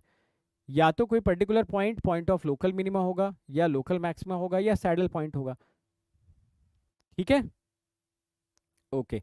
रिवाइज करके आया करो यार आप लोग क्लास में। ठीक है। चलो, तो ये शेप का नाम अब नहीं भूलेंगे हम कभी भी। जरा ध्यान से सुनिएगा मेरी बात को। ये जो कॉनकेव डाउन वाला शेप है, अगर मैं इस पे टेंजेंट्स डालता, तो टेंजेंट्स की जरा पोजीशन देखने की कोशिश करो। देखो, ये tangent F dash greater than zero, इसका स्लोप पॉजिटिव होगा? बोलो। आप बोलोगे हाँ। इसका स्लोप जीरो होगा? जी हाँ। इसका स्लोप नेगेटिव होगा? जी हाँ। मैं ऐसा बोल सकता हूँ, कॉनकेव डाउन शेप जब भी होगा, तो जो एफ डैश एक्स होगा वो डिक्रीज करेगा। बोलो हाँ या ना। भाई, कॉनकेव डाउन शेप पे ये पॉजिटिव था, जीरो हो गया, नेगेटिव हो गया, इसका मतलब ऐसा तो मैं बोल ही सकता हूँ ना कि भाई जब भी कॉनकेव डाउन शेप होगा, तो उस केस में एफ डैश एक्स डिक्रीजेस। बोलो हाँ या ना। आप बोलोगे जी हाँ। अगर एफ डैश एक्स डिक्रीज कर रहा है, इसका तो यही मतलब हुआ ना कि F double dash x less than zero होना चाहिए। अगर कोई फंक्शन डिक्रीजिंग है, तो उसका डेरिवेटिव लेस देन जीरो होना चाहिए। As simple as that. तो आप खुद बोल रहे हैं कि कॉनकेव डाउन शेप में ये टैंजेंट्स प्रॉपरली बने हुए हैं, ये टैंजेंट्स जो हैं लगातार घटते हुए नजर आ रहे हैं, पॉजिटिव से जीरो हुआ, जीरो से नेगेटिव हो गया, यानी कि F double dash x less than zero होना चाहिए। परफेक्ट, बिल्कुल सही बात है। जरा यहाँ पर आइए, यहाँ पर देखिए, ये शेप है आपका कॉनकेव अप, गुफा ऊपर की तरफ खुली हुई है। यहाँ पर अगर आप देखें, तो ये एफ डैश, ये स्लोप कैसा था? नेगेटिव। ये कैसा था? जीरो। ये कैसा था? पॉजिटिव। तो क्या यहाँ पर आप सभी लोगों को जो एफ डैश एक्स है, वो बढ़ता हुआ नजर आ रहा है? नेगेटिव से जीरो हुआ, जीरो से पॉजिटिव हो गया। तो क्या इस केस में एफ डबल डैश एक्स आपको पॉजिटिव नजर आना चाहिए? बोलिए जरा सभी लोग। आप बोलोगे जी हाँ सर, कोई दिक्कत वाली बात नहीं है, बिल्कुल क्रिस्टल क्लियर बात है। अब एक सिंपल सी चीज़ आप लोग नोटिस करिए, जब कॉनकेव डाउन शेप है, तो क्या टैंजेंट ग्राफ के ऊपर है? जब कॉनकेव डाउन शेप है, तो टैंजेंट ग्राफ के ऊपर है? आप बोलोगे जी हाँ सर। जब कॉनकेव अप शेप है, तो टैंजेंट ग्राफ के नीचे है? आप बोलोगे बिल्कुल सही बात है। अब मैं आपको सैडल पॉइंट की एक डेफिनेशन और बताता हूँ। सैडल पॉइंट वो पॉइंट होता है जहाँ पे ग्राफ अपना शेप कॉनकेव डाउन से कॉनकेव अप में चेंज करता है, यानी कि जहां पर टेंजेंट अपनी पोजीशन ग्राफ के नीचे से ऊपर या ऊपर से नीचे चेंज करती है। तो अब आप मुझे मैथमेटिकली बताइए, क्या सैडल पॉइंट वो पॉइंट नहीं होना चाहिए जहां पर एफ डबल डैश एक्स अपना साइन चेंज करता हो? अगर कॉनकेव डाउन से आप कॉनकेव अप में गए, तो F double dash x negative से पॉजिटिव हो गया। अगर आप कॉनकेव अप से कॉनकेव डाउन पे आए, तो F double dash x positive से नेगेटिव हो गया। तो लॉजिकली जो हम लोगों ने फर्स्ट क्लास में सीखा था, क्या वो यहाँ पे प्रूव भी हो रहा है प्रॉपरली?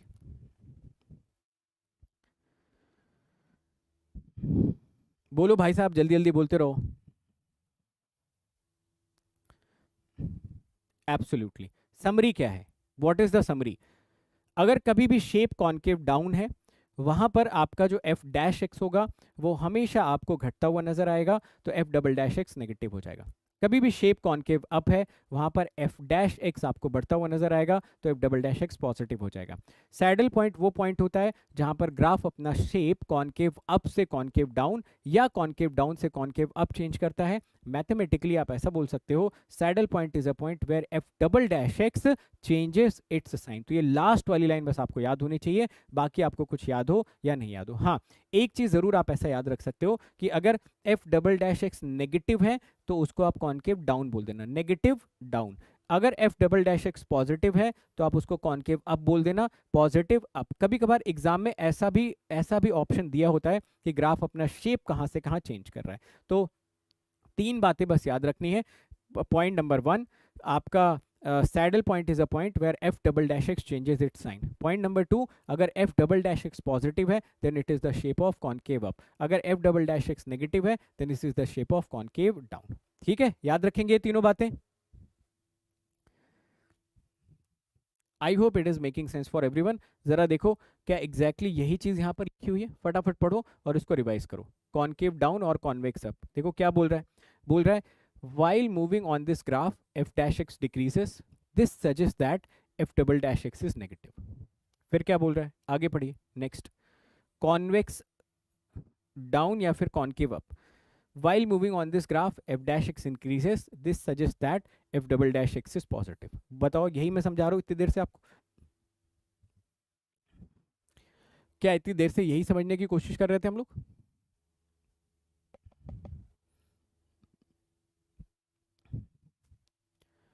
एब्सोल्युटली, ठीक है। चलो ये तीनों पॉइंट फटाफट पढ़ो और देखो क्या ये तीनों पॉइंट बहुत डिटेल में हमने अभी अभी डिस्कस किया है। चेक करिए, saddle point is a point where graph changes from concave down to concave up और वाइस वर्सा। फर्स्ट पॉइंट पे सभी लोग डन करेंगे, एवरीवन?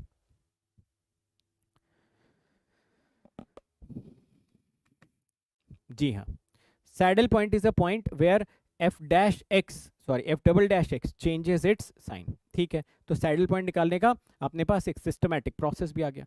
क्रिटिकल पॉइंट अगर कभी निकालना है तो f dash x equal to 0, f dash x के वेवी कर्व से क्रिटिकल पॉइंट का मैक्सिमम मिनिमा सब पता चल जाएगा, वो तो अपनी जगह पे सॉर्टेड है। कभी सैडल निकालना हुआ एक बार और डिफरेंशिएट करो, दोबारा से वेवी कर्व बनाइए। Third point, around saddle point position of the tangent changes from below to above और वाइस वर्सा। ये हम लोगों ने f x is equal to x cube के ग्राफ में भी देखा था जब सबसे पहली क्लास कैलकुलस की हुई थी। F x equal to x cube में x equal to 0 around, tangent ऊपर से नीचे अपनी पोजीशन चेंज कर रहा था, तो हमने बोला था ऐसे पॉइंट को सैडल पॉइंट बोलते हैं। जब सैडल पॉइंट की डेफिनेशन पढ़ेंगे तो वहां पर ये पॉइंट भी आपको देखने को मिलेगा। एट द सेम टाइम अगर कभी भी एफ डबल डैश एक्स आपको पॉजिटिव मिलता है तो इस शेप को आप क्या बोलते हो, concave up, which means convex down, है ना, तो कॉन्वेक्स में उल्टा कर लेना।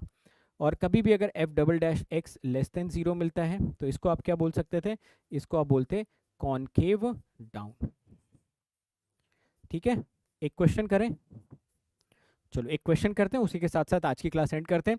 सैडल पॉइंट पर टोटल अपने पास 6 क्वेश्चन हैं, जिनमें से एक क्वेश्चन अभी अभी कर लेते हैं, बाकी 5 क्वेश्चन फिर कल की क्लास में करेंगे। कल संडे है मगर कल क्लास होगी, ठीक है, क्योंकि बीच में अपनी क्लास नहीं हुई थी तो उसको कल हम लोग कंपनसेट करेंगे। और कल हो सकता है 2.5 घंटे की क्लास हो, क्योंकि कल बहुत सारी चीज़ें डिस्कस करनी है। ठीक है, बहुत सारे क्वेश्चन लगाने, मतलब डिस्कशन तो ज़्यादा नहीं है बट सवाल बहुत सारे हैं। ओके, ठीक है, आइए ज़रा क्वेश्चन में बोला गया f x is equal to x cube, analyze the function. ठीक है, दो तरीके के क्वेश्चंस एग्जाम में पूछे जा सकते थे। F x equal to x cube दिया है और बोल रहा फंक्शन को एनालाइज करिए। अभी तक जब आप फंक्शन को एनालाइज करते थे तो सिर्फ और सिर्फ एफ डैश एक्स को ही बोल के आप एनालाइज करते थे, है ना, बट अब हम एनालिसिस में एफ डबल डैश एक्स को भी इंक्लूड करेंगे क्योंकि हमें अब सैडल पॉइंट की भी जानकारी चाहिए। तो स्टेप्स बिल्कुल सेम टू सेम रहेंगे। स्टेप 1, डोमेन बताओ क्या हो जाएगा, x belongs to R. Step 2, f dash x आपने कैलकुलेट किया, आपको मिलेगा 3x स्क्वायर। अब आप क्रिटिकल पॉइंट पे भी थोड़ा सा ध्यान देंगे, है ना, अब आप प्रॉपरली यहाँ पर वर्ड यूज़ करेंगे और लिखेंगे कि क्रिटिकल पॉइंट यहाँ से आपको क्या मिल रहा है। क्रिटिकल पॉइंट यहाँ से जो आपको मिलेगा that will be f dash x equal to 0। तो आपने बोला कि सर यहाँ से तो critical point x equal to 0 मिल रहा है, कोई बात नहीं, जो मिल रहा है मिलने दो। इसी का वेवी कर्व बनाते हैं हम सभी लोग। इसका अगर हम वेवी कर्व बनाएंगे तो हमको दिख रहा है कि ये है x इक्वल टू 0 और ये पॉइंट है प्लस, ये पॉइंट है प्लस और ये पॉइंट हमने लिख दिया x। फंक्शन के एनालिसिस करने के लिए हमसे बोल रहा था, तो हमने बोला कि माइनस इन्फिनिटी से 0 के बीच में जो हमारा फंक्शन था वो इंक्रीज कर रहा था। एग्जैक्टली x इक्वल टू 0 पर नीदर मैक्सिमा नॉर मिनिमा बन रहा था और फंक्शन आपका इंक्रीज कर रहा था। 0 से इन्फिनिटी के बीच में भी हमारा फंक्शन जो था वो इंक्रीज कर रहा था, है ना? सही बात, ठीक है। यहाँ पर आप लिख सकते थे नीदर मैक्स नॉर मिन, क्योंकि प्लस माइनस दोनों आ रहा था। तो x इक्वल टू 0 पर नीदर मैक्स नॉर मिन पॉइंट, सही बात है, बोलो भाई। और अगर ये प्लस है तो आप बोलोगे कि हाँ सर ठीक है, फंक्शन हमारा इंक्रीज कर रहा था। तो इतना काम तो हम पहले भी करते थे, इतना काम तो हम पहले भी करते थे, स्टेप 1 स्टेप 2, और ये पूरे फंक्शन का हम एनालिसिस यानी कि इसका बिहेवियर भी बता देते थे। बट अब हमारे पास एक नया टूल शामिल हुआ है ना, तो चलो उस नए टूल को भी यहाँ पर इंट्रोड्यूस करते हैं, एफ डबल डैश एक्स को। एफ डबल डैश एक्स आपने यहाँ से कैलकुलेट करा, आपको मिल गया 6x। इसका आपको वेवी कर्व बनाना है, आप इसका वेवी कर्व बनाइए। याद रखिए सैडल पॉइंट वो पॉइंट नहीं होता है जहाँ पर एफ डबल डैश एक्स 0 हो जाए। सैडल पॉइंट वो पॉइंट होता है जहाँ पर f double dash x sign change करता है, प्लस माइनस। तो क्या मैं ऐसा बोल सकता था कि, ध्यान से सुनिएगा, मैं ऐसा बोल सकता था कि एट x इक्वल टू 0, या एट x इक्वल टू 0 छोड़ो, सीधे लिखो x इक्वल टू 0 एक सैडल पॉइंट है, बोलो हाँ या ना। अगर ये सैडल पॉइंट है तो मुझे बताइए इस सैडल पॉइंट पर फंक्शन इंक्रीज करेगा, डिक्रीज करेगा, लोकल मैक्सिमा बनाएगा, लोकल मिनिमा बनाएगा? तो आप बोलोगे सर अगर ये सैडल पॉइंट है तो इंक्रीजिंग डिक्रीजिंग की तो आप बात ही मत, सॉरी मैक्सिमा मिनिमा की तो आप बात ही मत करो। x इक्वल टू 0 पर मैक्सिमा मिनिमा तो बन ही नहीं सकता, क्योंकि आपने एस्टैब्लिश कर दिया सैडल पॉइंट है। तो x इक्वल टू 0 पर या तो फंक्शन डिक्रीज करेगा या तो फंक्शन इंक्रीज करेगा। फंक्शन के इंक्रीजिंग डिक्रीजिंग की जिम्मेदारी कौन लेता है? First order derivative F dash x. तो आप एफ डैश एक्स के पास जाइए और x इक्वल टू 0 पर जरा चेक करिए। आपने पाया कि x इक्वल टू 0 पर साइन पॉजिटिव से पॉजिटिव था, तो आप बोल सकते थे कि इस सैडल पॉइंट पर जो हमारा फंक्शन है वो इंक्रीज करेगा। समझ आ रही सारी बात? तो आपको हमेशा हर सैडल पॉइंट पे 3 कमेंट देने। पहला कमेंट कि वो सैडल पॉइंट है, दूसरा अगर वो सैडल पॉइंट है तो वहां पर फंक्शन कर क्या रहा है, कोई मैक्सिमम मिनिमा तो बना ही नहीं सकता, या तो इंक्रीज करेगा या तो डिक्रीज करेगा, और तीसरा शेप कैसे चेंज हो रहा है। आपने देखा कि यहाँ पर f double dash x negative से पॉजिटिव में गया था, तो आप बोलते कि सर यहाँ पर जो भी ग्राफ होगा ना उस ग्राफ का शेप कॉनकेव डाउन से कॉनकेव अप में चेंज हुआ होगा एट सैडल पॉइंट। क्या ये कहानी सबको समझ में आई? At saddle point x equal to 0। तो ये हो गया अपने ग्राफ की कंप्लीट एनालिसिस, कंप्लीट, जहां पर एफ डैश एक्स ने भी रेलेवेंट इंफॉर्मेशन हम लोगों को पास ऑन की और एफ डबल डैश एक्स ने भी रेलेवेंट इंफॉर्मेशन हम लोगों को पास ऑन कर दी। समझ आई बात सबको अच्छी तरीके से? अब आप मुझे बताओ फर्स्ट क्लास जो वेवी कर्व की हुई थी, अगर वो ना हुई होती तो क्या होता? जिसमें कि आप लोग बड़े मजे से बैठे थे, बोल रहे थे अरे सर वेवी कर्व क्या पढ़ा रहे हो, सीधे मैक्सिमम मिनिमा क्यों नहीं स्टार्ट कर देते, ये 2 घंटे की क्लास का क्या मतलब है, ये तो कुछ समझ में नहीं आ रहा है सर। अगर वो 2 घंटे की क्लास ना होती तो क्या होता?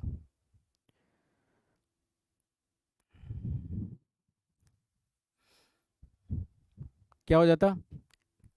कल्याण हो जाता आप सभी लोगों का, समझ गए? कल्याण हो जाता। फिर मैक्सिमा मिनिमा सैडल वेडल ये सब कोई आपको कितना भी पढ़ा ले, एग्जाम में सवाल आप नहीं लगा पाते। और मेरे ख्याल से आज से पहले ऐसा ही होता आया है। मैक्सिमम मिनिमा क्लास में पढ़ते टाइम पे तो बड़ा आसान लगता है, जब प्रीवियस ईयर क्वेश्चन लगाते हैं, जब टेस्ट के क्वेश्चन लगाते हैं, जब एग्जाम के क्वेश्चन लगाते हैं, तो वहाँ पे हवा नहीं लगती कि यार ये चल क्या रहा है। एक बार डिफ्रेंशिएट करते हो और 2 बार डिफ्रेंशिएट करके पॉजिटिव नेगेटिव ढूंढते हो और क्वेश्चन ऐसा होता ही नहीं है। समझे मेरी बात को? यस, ठीक है। चलो तो अब अपना कंसेप्ट तो बिल्कुल सही डायरेक्शन में जा रहा है, ठीक है। अब दूसरे टाइप का क्वेश्चन देखो, इस क्वेश्चन में क्या फर्क है। इसमें बोला गया f x equal to x cube analyze the function. Analyze the function का मतलब होता है f x equal to x cube देगा और ऑप्शन में ये सब लिखेगा कि फंक्शन इंक्रीज कर रहा है, सैडल पॉइंट है, ये वो, मतलब जितने स्टेटमेंट्स आपने लिखे इनमें से किसी भी स्टेटमेंट को वो ऑब्जेक्टिव स्टेटमेंट में कन्वर्ट कर सकता है। और ऐसे टाइप का question f x equal to x cube, calculate all saddle point. अब यहाँ पर देखो क्या उसने अपना जो नजरिया था बहुत सीमित कर दिया। उसने बोला कि भाई ये f x equal to x cube है, सिर्फ सैडल पॉइंट कैलकुलेट करके बताओ, एनालाइज एनालाइज करने की जरूरत नहीं। अगर ऐसा बोल रहा है वो, फिर तो मुझे लगता है कोई टेंशन वाली बात ही नहीं है। सीधे स्टेप 1 में आप क्या करो, x बिलोंग्स टू r करो और सीधा यहाँ पे focus f double dash x पे करो, है ना। समझ रहे हो आप मेरी बात को? दोनों क्वेश्चन में डिफरेंस क्या है? फर्स्ट क्वेश्चन में एनालिसिस करने को बोल रहा था, तो f डैश x की भी एनालिसिस, f डैश x से भी जो एनालिटिकल पॉइंट्स हैं उसको हमने इंक्लूड करा, f डबल डैश x से है जो उसको भी हमने करा। और अगर किसी क्वेश्चन में सिर्फ वो बोल रहा है कि हमें सैडल पॉइंट ही चाहिए भाई और कुछ नहीं चाहिए, तो आप बस रेंज देखिए, इसका डोमेन देखिए और f डबल डैश x बना दीजिए, है ना। जैसे आप f डबल डैश x बनाओगे, देख लीजिए वो कौन सा पॉइंट है जहाँ पर इसका साइन चेंज हो रहा है। तो ये हो गया आपका प्लस माइनस जीरो, ये मिल गया x, तो x इक्वल टू जीरो आपको यहाँ से मिल जाएगा सैडल पॉइंट। बाकी दो एडिशनल इंफॉर्मेशन आप यहाँ से देने की नीड नहीं है, क्योंकि यहाँ पर सिर्फ सैडल पॉइंट पूछा था, ठीक है। तो और कोई एडिशनल इन्फॉर्मेशन नहीं दे रहा हम लोग यहाँ पर कि यहाँ पर फंक्शन इंक्रीज कर रहा है। मान लो पूछा होता तो फिर इंक्रीजिंग डिक्रीजिंग तो एफ डैश एक्स ही बताता, फिर तो एनालिसिस ही हो जाती फंक्शन की। सिर्फ सैडल पॉइंट पूछा है, x equal to zero is a saddle point, बात खत्म।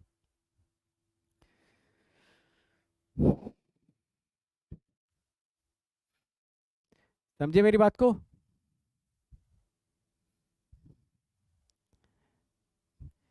ठीक है। तो जो सैडल पॉइंट वाले क्वेश्चन है वो छोड़ दूं आपके लिए, ये करोगे ट्राई आप? ये क्वेश्चन मैं छोड़ के चला जाता हूँ ना, देखो ये क्वेश्चन क्लास में डिस्कस करने हैं। तो आप लोग क्या करना, हर हर हर क्वेश्चन में ना दो दो स्टेटमेंट्स लिखे हुए हैं। यहाँ पर देखो क्या बोला गया है, इस फंक्शन को एनालाइज द ग्राफ। तो एनालाइज द ग्राफ में एफ डैश एक्स से जितने रिजल्ट्स आएंगे वो, और एफ डबल डैश एक्स से जो रिजल्ट्स आएंगे वो सारे लिखने हैं। और अगले में देखो डेटा वही है, सिर्फ सैडल पॉइंट कैलकुलेट करने को बोल रहा है। Then this question analyze the function, तो एनालाइज द फंक्शन में एफ डैश एक्स के statements, f double dash x के स्टेटमेंट्स, फिर डेटा यही है, बोल रहा है सिर्फ सैडल पॉइंट कैलकुलेट करके दिखाओ। ऐसे करके काफी सारे क्वेश्चंस हैं, इनको आप ट्राई कर लेना यार, ठीक है। चलो तो ये छोड़ जाता हूँ, ये ट्राई कर लेना, सो दैट कल की क्लास में हम लोग जब डिस्कशन करें तो वहाँ पर आपके पास आंसर्स होने चाहिए। आओगे कल की क्लास में संडे, या रहने दें कल की क्लास, कल आराम किया जाए? बताओ क्या करें? उसकी नंबरिंग नहीं कर रहे, बट इसके पहले जो नंबरिंग करे थे ना उनके आंसर्स कमेंट सेक्शन में दे देना आप लोग, है ना। हालांकि बहुत कम लोग देते हैं, बट दे देना, जितने भी लोग सिंसियर लोग हो, रैंक वैंक लाने वाले हो, तो वो लोग दे देना, ठीक है। डी के स्टैन जी, आज मैं खुद लेट हो गया था आते आते, और मेरे ख्याल से आप भी लेट हो गए थे, इस वजह से मैंने आपका नाम नहीं लिया। बट आपकी कंसिस्टेंसी और भी बहुत सारे लोगों की कंसिस्टेंसी रिमार्केबल है यार। ईमानदारी से बताऊं, अगर मैं आपकी जगह पे होता और मुझे कोई 2 घंटे पढ़ा रहा होता ना, मेरे लिए बड़ा मुश्किल होता, क्योंकि मैंने कभी कोचिंग की नहीं, ठीक है। 11वीं 12वीं वाली कहानी तो आपको पता ही क्या हुआ था मेरे साथ, और उसके बाद कभी कोचिंग कर नहीं पाया। तो अगर मैं आपकी जगह पे होता ना, तो पढ़ना सबसे मुश्किल काम, पढ़ाना बहुत आसान है, मेरे लिए 1.5 घंटे कब निकल जाते हैं ना मुझे पता ही नहीं चलता। बट जो बैठ के पढ़ता है ना, वो वाकई में बड़ा रिमार्केबल काम है। किशन वर्मा जी भी हैं, थोड़ी देर पूछ रहे थे कि सर कंसिस्टेंसी का इशू आ रहा है, बताइए क्या करें।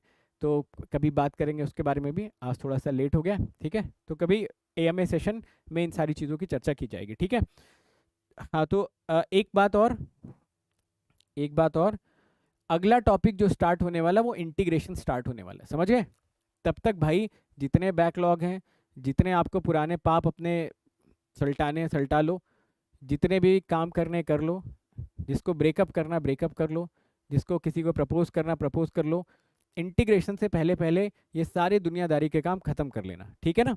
जिस दिन इंटीग्रेशन स्टार्ट हो जाएगा उस दिन से भाई कोई सुनवाई नहीं होगी, क्योंकि इंटीग्रेशन पढ़ाते टाइम पे मैं बहुत ज़्यादा फोकस्ड रहूँगा, क्योंकि मुझे पता है इंटीग्रेशन एक ऐसा चैप्टर है जो आगे आने वाले 2-3 चैप्टर्स को निपटा सकता है और बना भी सकता है। तो मेरे लिए बड़ा इंपॉर्टेंट इंटीग्रेशन, सिमिलर तरीके से आप लोगों के लिए भी इंपॉर्टेंट होना चाहिए, ठीक है। तो तब तक ये सब जो उल्टे सीधे काम है सब कर लो, चेन्नई को जिताना जिता लो, आरसीबी को हराना हरा लो, सब निपटा लो जितने काम है, ठीक है। इंटीग्रेशन के बाद पूरे के पूरे फोकस्ड लोग मुझे चाहिए क्लास में, ठीक। रमन नागर जी बोल रहे हैं सर ब्रेकअप नहीं कर सकते। वैसे ये जो बोलते हैं ये सच ही हो जाता है। उस दिन इन्होंने बोला था कि आरसीबी जीत जाएगी, आरसीबी जीत गई थी। तो ये बोल रहे हैं कि सर ब्रेकअप नहीं कर सकते। अब मुझे इस बात में डाउट ये है कि अपने बात कर रहे हो या किसी और की बात कर रहे हो। अगर अपनी बात कर रहे हो कि सर अपना ब्रेकअप नहीं कर सकते, तब तो भाई कोई बात नहीं। और किसी और का अगर करने के फिराक में हो, तब तो यार ये गलत बात है ना। चलिए, तो अभी देखो आपका अनअकैडमी पे कौन सा ऑफर चल रहा है। अभी अनअकैडमी पे आपका अप टू 4 मंथ्स फ्री मिल रहा है, total free.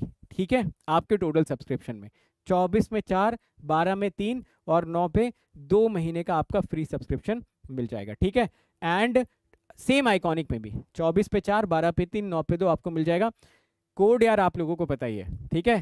Dhoni is not a name, it is an emotion. Similarly this is not a code, this is an emotion. तो जब भी आपको स्कॉलरशिप टेस्ट देना है, अनअकैडमी प्लस पर आना है, कोड लगा के एंटर कर जाओ। बाकी आप अपना हार्डवर्क रखो, बाकी मेरी टीम के ऊपर छोड़ दो, वो आप सभी लोगों को अच्छी तरीके से हेल्प करेगी। ठीक है, फीचर्स मैंने आपको बता ही दिए थे।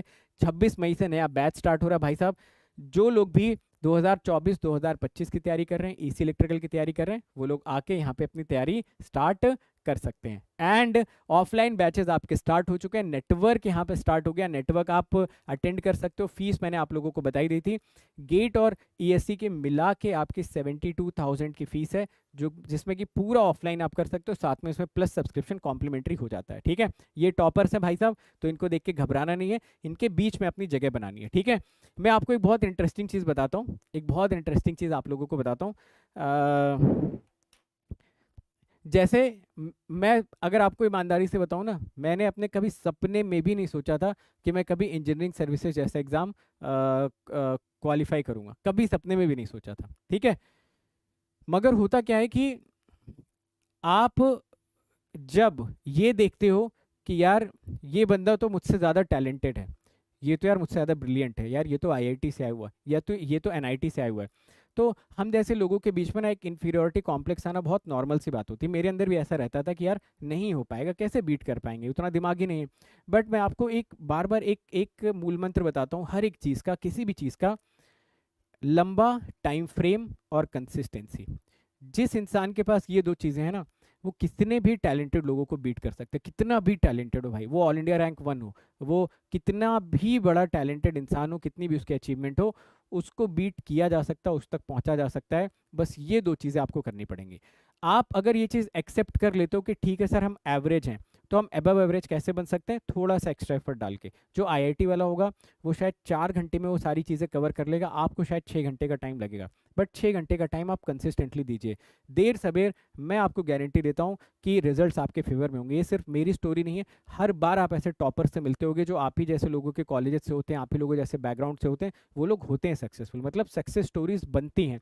तो दो तरीके की स्टोरीज होती हैं, एक रिग्रेट स्टोरी जो कि अभी तक आपकी रही ही है, आप उसको किस में कन्वर्ट करिए, सक्सेस स्टोरी में कन्वर्ट करिए। होगी, देर सबेर होगी, थोड़ा टाइम लगता है, टाइम इन्वेस्ट करना पड़ता है, छोटे मोटे बीच में फेलियर्स आते रहते हैं, but at the same time हमको अपनी जर्नी स्टॉप नहीं करनी चाहिए, है ना। It's all about how you reach to your destination. बीच का जो पूरा का पूरा प्रोसेस है ना, वो हमेशा कुछ ना कुछ साइनोसॉइडल होगा।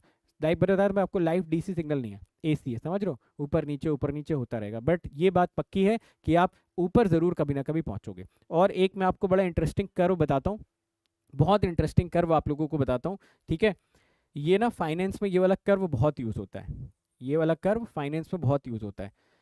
आपकी लाइफ ऐसी चलती, किन लोगों की, जो लोग लगातार मेहनत करते रहते लाइफ में। शाहरुख खान 60 साल का होने वाला है, आज भी 17-18 घंटे काम करता है। मोदी जी 70-80 साल के होने वाले, आज भी मेहनत करते हैं। तो पहली चीज़ तो ये एक्सेप्ट कर लो कि जब तक इस दुनिया में रहना है, बिना काम किए कोई सुनवाई नहीं है, है ना। किसी को फर्क नहीं पड़ता आप क्या एक्सक्यूजेस देते हो, किसी को घंटा फर्क नहीं पड़ता कि आपकी ज़िंदगी में क्या प्रॉब्लम चली। Every one wants result, result क्या है भाई, पेपर पे दिखाओ क्या आपने प्रोड्यूस करा।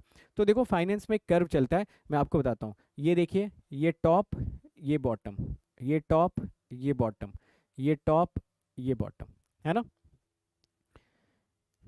इसको बहुत ध्यान से समझना। ये ना आप आज से 5 साल बाद, 4 साल बाद, 3 साल बाद रियलाइज करोगे कि सर बिल्कुल ही ऐसी हमारी जिंदगी चल रही है, ऐसा ही हो रहा है हमारे साथ। इनफैक्ट कई लोग शायद अभी इससे रिलेट कर पाएंगे। जरा यहाँ पर देखिएगा, मैं आपको क्या बताने की कोशिश कर रहा हूँ।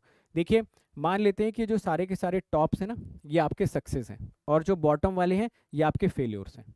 ठीक है, आप एक चीज़ यहाँ पर नोटिस करने की कोशिश करिए, ये वाला जो फेल्योर है, ये वाला जो फेल्योर है, देख रहे हो, ये आपके प्रीवियस वाले सक्सेस से ज्यादा है। समझ रहे हो मैंने क्या बोला, आप एक सक्सेस तक पहुंचे, फिर थोड़े बहुत आपकी ज़िंदगी डामाडोल होगी, थोड़ा सा नीचे आओगे, फिर मेहनत करोगे, फिर यहाँ तक पहुँचोगे, फिर कुछ ब्रेक हो जाएगा, कुछ हो जाएगा, कोई बोल देगा कि भाई ये तो केसेस बना के पढ़ाता है, फिर आप नीचे नीचे नीचे यहाँ पर आओगे, फिर आप फिर जंप लगाओगे वापस से। ये उनके लिए जो हार नहीं मानते, जिनको कि यार एक आधा बार कोई बात नहीं, फेल्योर मिली, लगे रहेंगे, कुछ ना कुछ करेंगे, फोड़ेंगे, बढ़ते गए बढ़ते गए। आप जिंदगी में हमेशा रियलाइज करना कि जब आप इस वाले टॉप से नीचे गिरोगे ना, तो पिछली वाली सक्सेस से ज़्यादा ही सक्सेसफुल रहोगे। विच मीन्स जो भी आपके अपकमिंग फेल्योर्स होंगे ना, वो अपकमिंग फेल्योर्स में आप पिछले वाले सक्सेस से ऊपर ही रहोगे। पिछली बार अगर आपके अकाउंट में 100 रुपए थे और आपको आज से 5 साल के बाद 1 लाख रुपए का लॉस हो गया, तब भी आपके अकाउंट में 10 लाख रुपए पड़े होंगे, वो 100 रुपए से हमेशा ज़्यादा होंगे। तो जो लोग कंसिस्टेंट एफर्ट डालते हैं ना, उनकी लाइफ में भी फेल्योर्स आते हैं, आना ही आना है फेल्योर्स। फेल्योर तभी आएगा जो आप एफर्ट डालोगे, बट ये पक्की बात है कि वो जो फेल्योर होगा ना, उस सिचुएशन में भी जो आपकी पिछली सक्सेसफुल सिचुएशन थी, उससे आप ऊपर ही रहोगे। तो ये लाइफ का रूल है, ये फाइनेंस का रूल है, और जो फाइनेंस का रूल होता है वो हर एक रूल लाइफ में भी अप्लाई होता है, ठीक है ना। तो इस बात को हमेशा याद रखिएगा, विच मीन्स एफर्ट डालना हम नहीं छोड़ सकते, नहीं कॉम्प्रोमाइज कर सकते, इररेस्पेक्टिव ऑफ एनीथिंग। बाकी ये साइकिल ऐसे ही चलेगी लाइफ में, आप इस बात को याद रख लीजिए, ठीक है ना। परफेक्ट। बाकी यार सब्सक्रिप्शन प्राइसेस मैं आपको बता दूं, 24 महीने के लिए आपको इतना पे करना है 2488, 18 मंथ्स के लिए 2776, 12 मंथ्स के लिए 3272, 24 मंथ्स के लिए 3042, किसके लिए, आइकॉनिक के लिए, 18 मंथ्स के लिए 3500, 4333, 12 मंथ्स के लिए लगा देना ये इमोशन, और अनअकैडमी प्लस पे एंटर कर जाना। जब भी आपको आना होगा जस्ट लेट मी नो कि हाँ आप अनअकैडमी प्लस पर एंटर कर चुके हो। कोई प्रॉब्लम होती है, जीरो कॉस्ट ईएमआई में कन्वर्ट करवा लेना, 2 घंटे के अंदर अंदर लोन अप्रूवल आपको मिल जाएगा, पूरी की पूरी टीम आप लोगों को हेल्प कर देगी। तो आज के सेशन में इतना ही, कल संडे है, आज का जो होमवर्क है उसको आप लोग कंप्लीट करेंगे, एंड जो 4 क्वेश्चन मैंने दिए उनका आंसर निकाल के कमेंट बॉक्स में नीचे लिख के जाएंगे। जो क्वेश्चन नहीं हुआ कल बताएंगे, कल उसको डिस्कस करेंगे। कल संडे 5 बजे मिलते हैं, 5 से 7, सवा 7, सैडल पॉइंट के questions and double derivative test, इन दोनों की चर्चा कल की क्लास में रहेगी। Thank you so much.